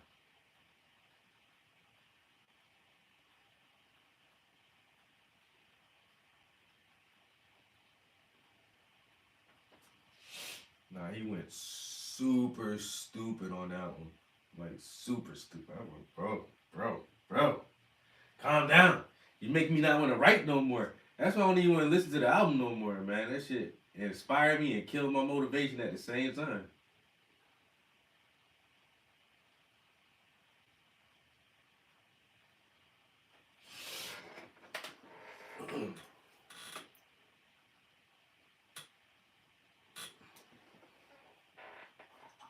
Motherfucker inspired me and killed my motivation all in one blow. Wait a minute, nigga. You doing K-Dot, you doing too much, bro. You make me want to write, but then I just think it won't be as good as K-Dot.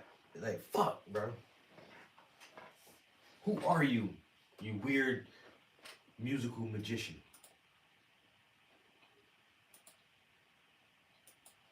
I'm not on my channel with idle news. What am I kind of thing? Hold on.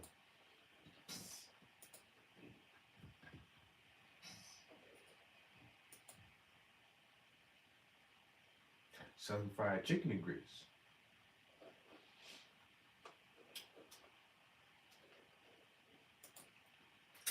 Man, you can eat grits with anything. Beef, Kendrick made it clear that he wasn't done with Drizzy just yet. On Whacked Out Murals, Kendrick seemed to be hinting towards Drake's attempts to get dirt on Dot through financial means, only for his nearest and dearest and Compton to refuse to give anything up. Even when the bag... Don't be like Henry, who still washes himself with dirty loofahs and raggy towels. Enter the Manscaped Body Buffer and Body Wash bundle, starting with the Body Buffer Scrub, a powerful handheld exfoliator brush. It helps with removing dead skin, unclogging pores, and even reducing ingrown hairs in the process. Made of 100% antibacterial silicone, so no matter where you're scrubbing, it will not only clean you, but will keep itself cleaner for longer too. Add in the secret sauce, their body wash infused with aloe vera and sea salt. What are you waiting for? Ditch that old dirty loofah and upgrade at manscaped.com.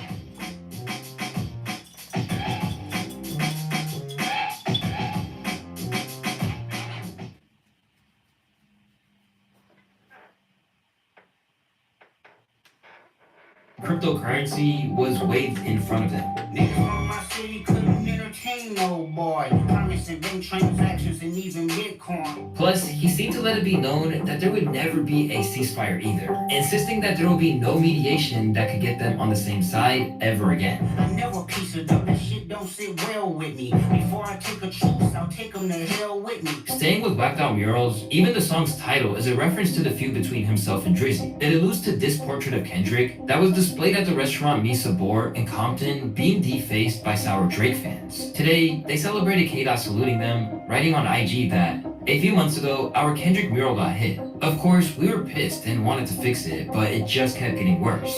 Flash forward to today, and Kendrick drops a song about the situation. It doesn't necessarily make it okay, but it does feel good to have our hard work in the community immortalized in a song by one of the greatest to ever do it. Thank you at Kendrick Lamar for making the situation a little better today. But the subtle Drake slander and retracing of their beef didn't stop there. On Squabble Up, he kept at it, claiming that he still has beef and even referencing the fact that he brought Adonis into it with these bars. Down young, this and whole with the politics.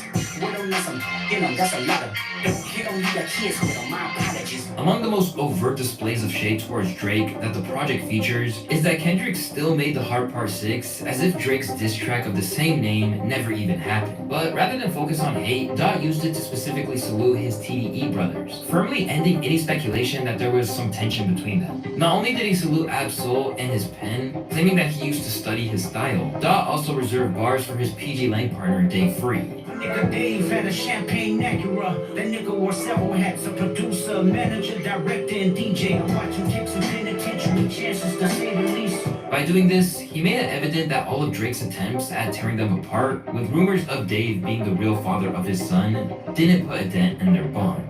Later, he explained why Black Hippie never materialized quite how they hoped. So my motivation was the yearning for independence. Poured everything I had left in the family business. Now it's about Kendrick. However, Kendrick decided to place the blame on himself and revealed why he decided to set up PG Lang in the first place. I jogged my memory knowing Black Hippie didn't work cause of me. Creatively, I moved on with new concepts in reach. Heading back towards the realm of beef, Kendrick has made it clear that he is no longer playing it cool when it comes to the competition. After saluting Nas for acknowledging his Super Bowl performance when other legends ignored out of spite, Super Bowl and I the only one congratulate me on it. Agitated, I'm just glad they show me face. he then invoked the spirit on one mic on Man in the Garden. In the track, he let it be known that he wasn't even slightly fazed by the prospect of further warfare. Alongside that, he seemed to salute himself for how he handled the Drake beef, claiming, I burn this down, don't you play with me and stay with me. I'm crashing out right now, no one's safe with me. before then saying, I did it with integrity and still try to hate on me. Just wait and see, more blood be spilling, it just paint to me. Then it was back to straight up shade in Drake's direction on Hey Now, where he suggested that he eliminated him once and for all. Thank God you gon' get what you asked for. We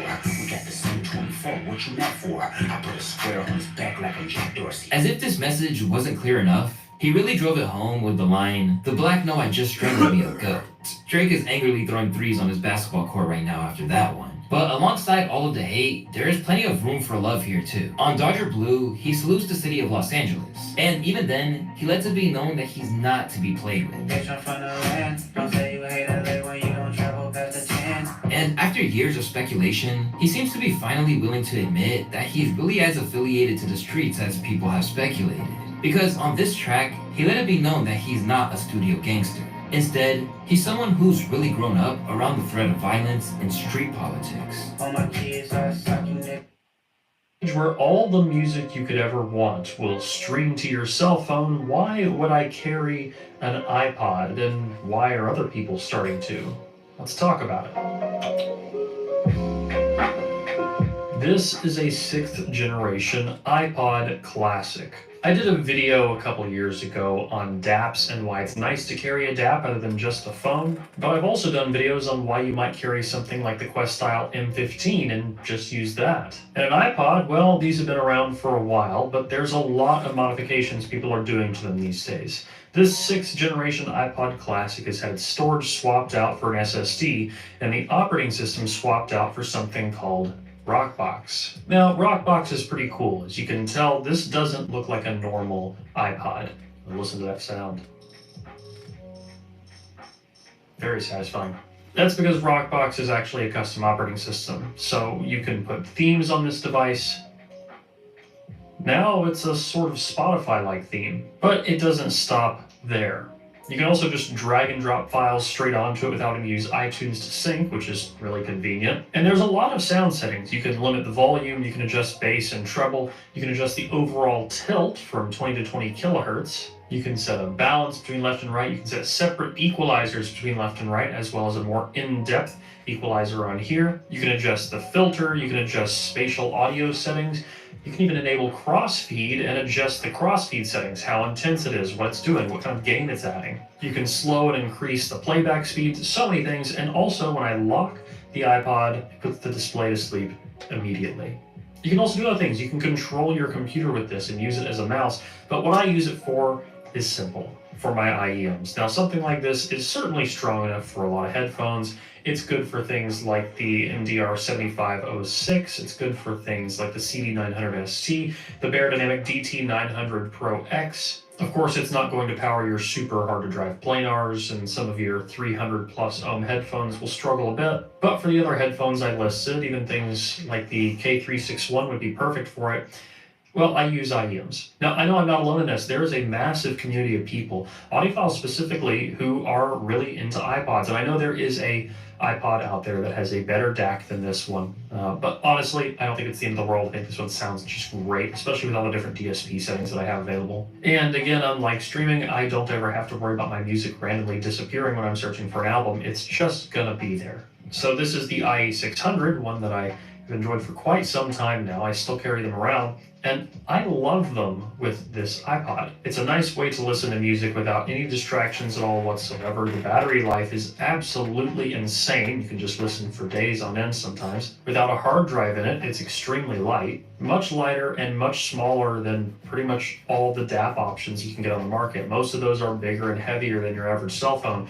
This, well, it's like carrying a slim wallet. Actually, it basically is the same size as my wallet, and they weigh about the same too. Of course, there's a lot of system plugins. You can play things like 2048, which is kind of hilarious because I used to play this on my phone all the time. That doesn't mean that I'm very good at it, but I try my best. And if you ever need to get back into the normal operating system, all you have to do is restart the device by holding these two buttons, and then as soon as it starts restarting, you just turn down the hold switch. And there you go, normal iPod again, no problems. Of course, it's not showing all the things that I was using on Rockbox because, well, this is through just music you have to sync through iTunes. If you want to restart in the Rockbox, all I have to do is restart the iPod again with the hold switch turned off. And look at that, we are right back in to our open source operating system. I'm going to set this back to my theme that I have running here. Now, the biggest downside that I've found with this entire setup is just that the battery estimation Rockbox uses does not seem very accurate. It'll say I'm at 50% battery, and then I'll start playing music and it'll jump up to 70 or 80%. and then it'll go back down to 50, and it'll go back up to like 90. It doesn't really seem to know exactly what's going on, and the battery in this is great, so I'm not actually getting a dying battery or anything like that. It just seems really bad at estimating the actual battery life. I also have a bit of nostalgia for the old locking connectors these used to use. Anyway, I figured that'd be a fun video. This is the 2 devices I'm bringing with me to the next trade show, CanJam New York. Here, Kendrick is basically referring to getting beaten up and coming back for his vengeance. And what's wild is that we literally have evidence of Kendrick trying to do just that to AD of Back on Fig. During his No Jumper days, he discussed Dot literally trying to press him over an apparent run-in with a rival set in the past. Hey, you wanna know a crazy thing about Kendrick, bro? My first encounter with him, he thought I was somebody else, bro. He low-key tried to press me. Who? Kendrick Lamar. Who do you think you were? I'm a different hood. I guess some niggas jumped him back in the day, and I came to the studio, and he was mad. He was like, "Hey, you from Almond Block?" And I was like, "Nah," but he was hot. With that, all of those who have been saying that Kendrick is maybe more connected than he let on are seeming to have more truth to their stories. It's just that he's a nice guy, so they have a problem with it because he doesn't have a gangster approach. But let me let y'all know, he got 100,000 motherfucking gangsters with him, so y'all better watch what y'all say. This is also emphasized on the album's title track, simply for the fact that he added his longtime friend from the neighborhood. Entrepreneurial women who want to leave their 9-to-5 corporate job behind. If your business is struggling with slow growth or inconsistency, and you're starting to doubt whether this is the path for you, or why no marketing tactic ever works for you, you need to hear this, because I'm about to show you how to grow your business to the level that you dream of, and hit the revenue levels that you desire, so you can finally leave corporate life, long work days, and your unfulfilling career behind, so that you can become a successful businesswoman, all without changing a single thing in your business or burning yourself down to the ground. Please watch this till the very end. My name is Quasi, and I'm the founder of RealityCreator.com. We have over 700,000 subscribers on YouTube, and we help entrepreneurs like yourself scale your business.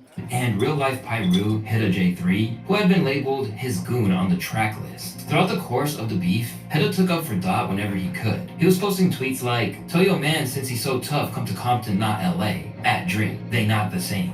He literally even tried to squabble with Aiden Ross for his Dot slander. That's exactly why you got took by @Playboy Cardi. So come see what else get took playing in LA, @Aiden Ross. To him, this felt like the natural thing to do for someone who had genuinely uplifted not just Hida himself, who previously appeared on the album cover of To Pimp a Butterfly by K-Dot, but also countless others. I love, bro, to where I don't gotta talk to you every day to represent what you represent. When you see somebody work hard and unlock doors that we can't reach and we don't get access to, so it's like, you know what I'm saying? Like, put more confidence in me and what I'm doing and who I am as an artist. Like, shine a light on me as an artist. Like, you know what I'm saying? Away from the beef, Kendrick got conceptual on Gloria. One of several tracks featuring his former TDE label mate SZA, it seems like a love song and perhaps an ode to his fiancée Whitney Alford. But with the final line of "My woman and my right hand, my saint and my sin, ain't no bitch like my bitch cause that bitch was my pen," K-Dot reveals that he's actually talking about hip-hop itself.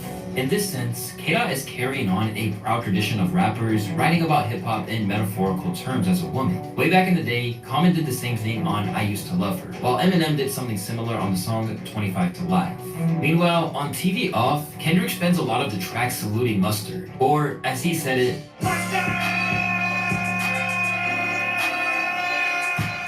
sorry, but I had to. But interestingly, he did this just days after the producer kept the beef well and truly alive at Camp Flognaw, where he played Like That twice and hit the crowd with a bait and switch over Crew Love to Like That.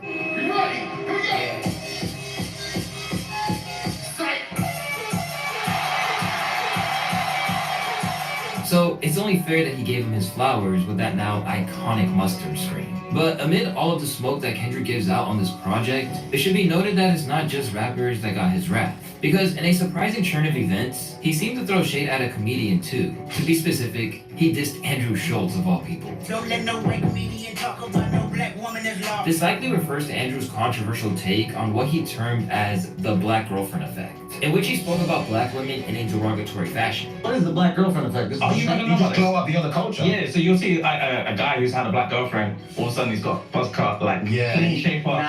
They shave their hair because they start losing it. Because it's so stressful being around this black girl complaining about shit all the time.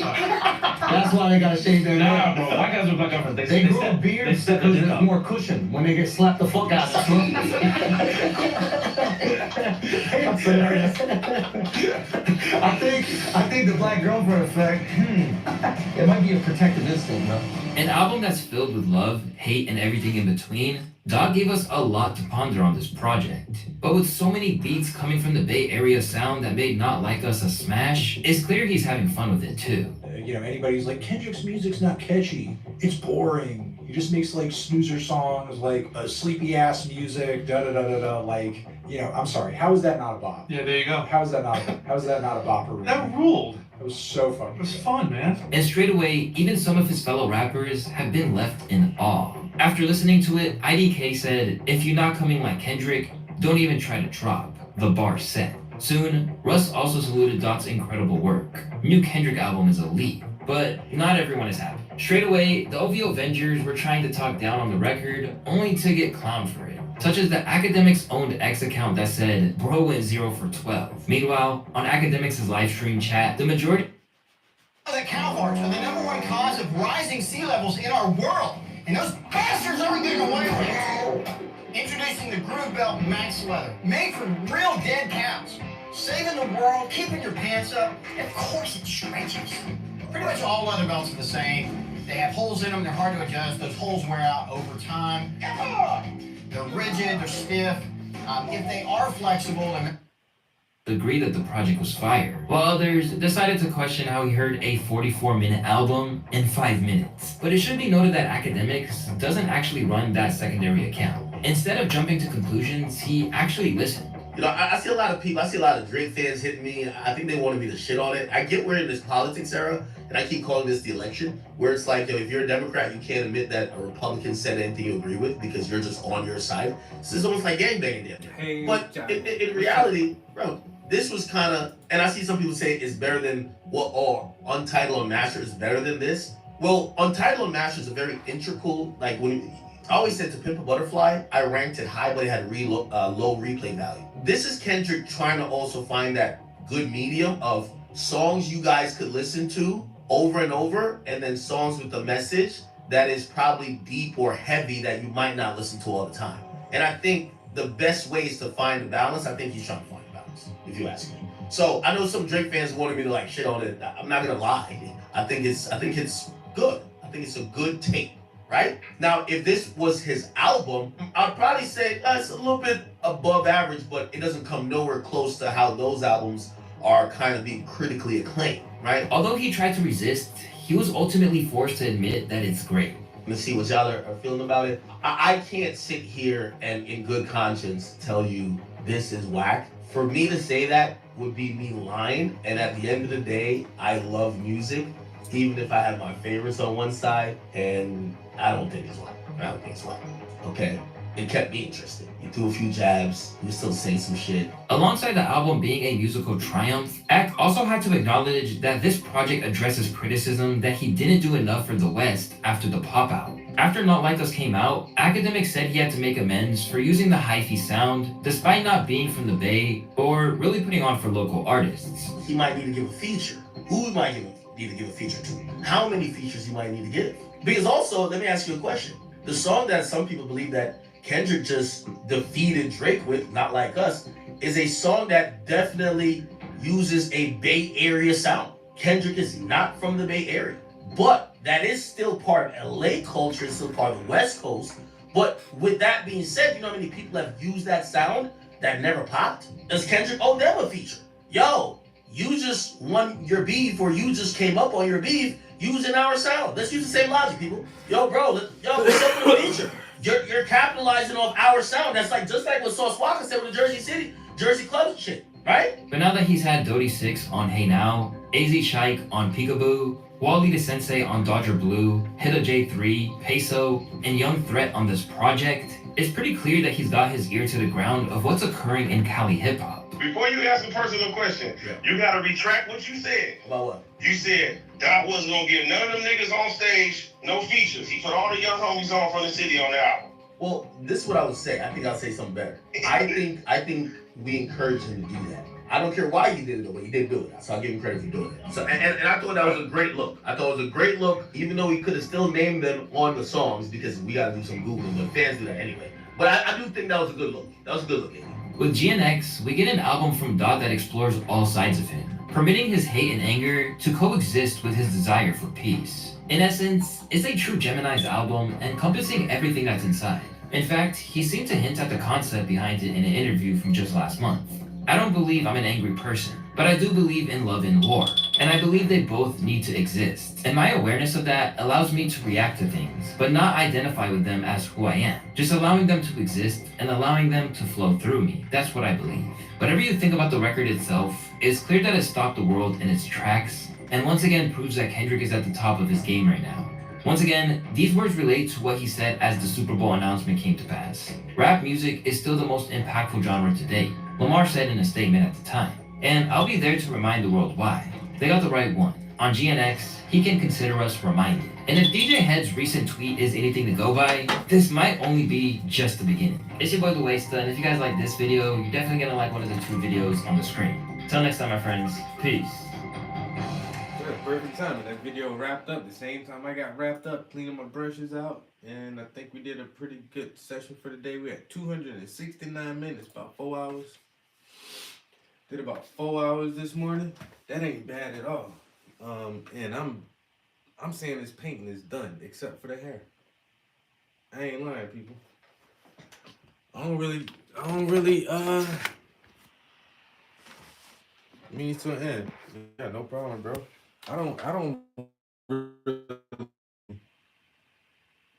really see good. Last her hair. Am I not connected? What's going on? Yo, appreciate it, Mizu. Yeah, some blonde and white highlights in her hair. Guys, and I think that's it. Let me turn this top light out. There we go. I really think,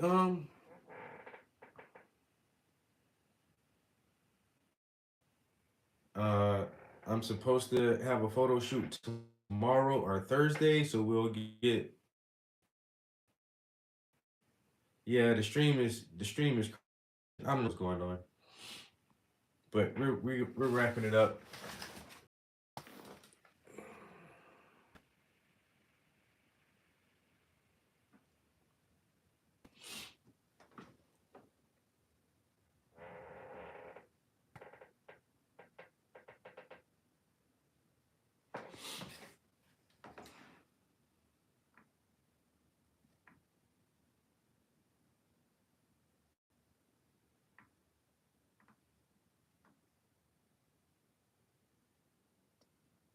Oh, the little touch-ups too. So tomorrow we're gonna get that silver, try to get that silver paint out and touch up here and like some of the faded areas where the stencil didn't hold all the way. So yeah, we'll touch those up. There's another, like this one right here is really bad. So definitely want to like get that nice and solid.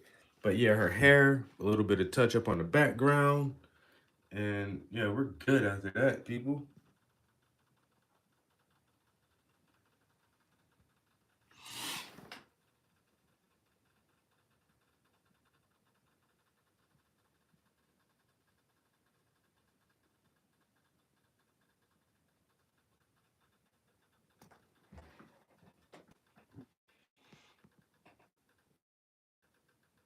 Appreciate all the compliments, everybody.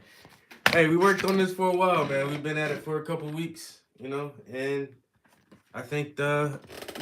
Oh, don't fall. I got you. I almost dropped you guys. I almost dropped everybody just now. Jeez. Matter of fact, let me plug this up just to make sure.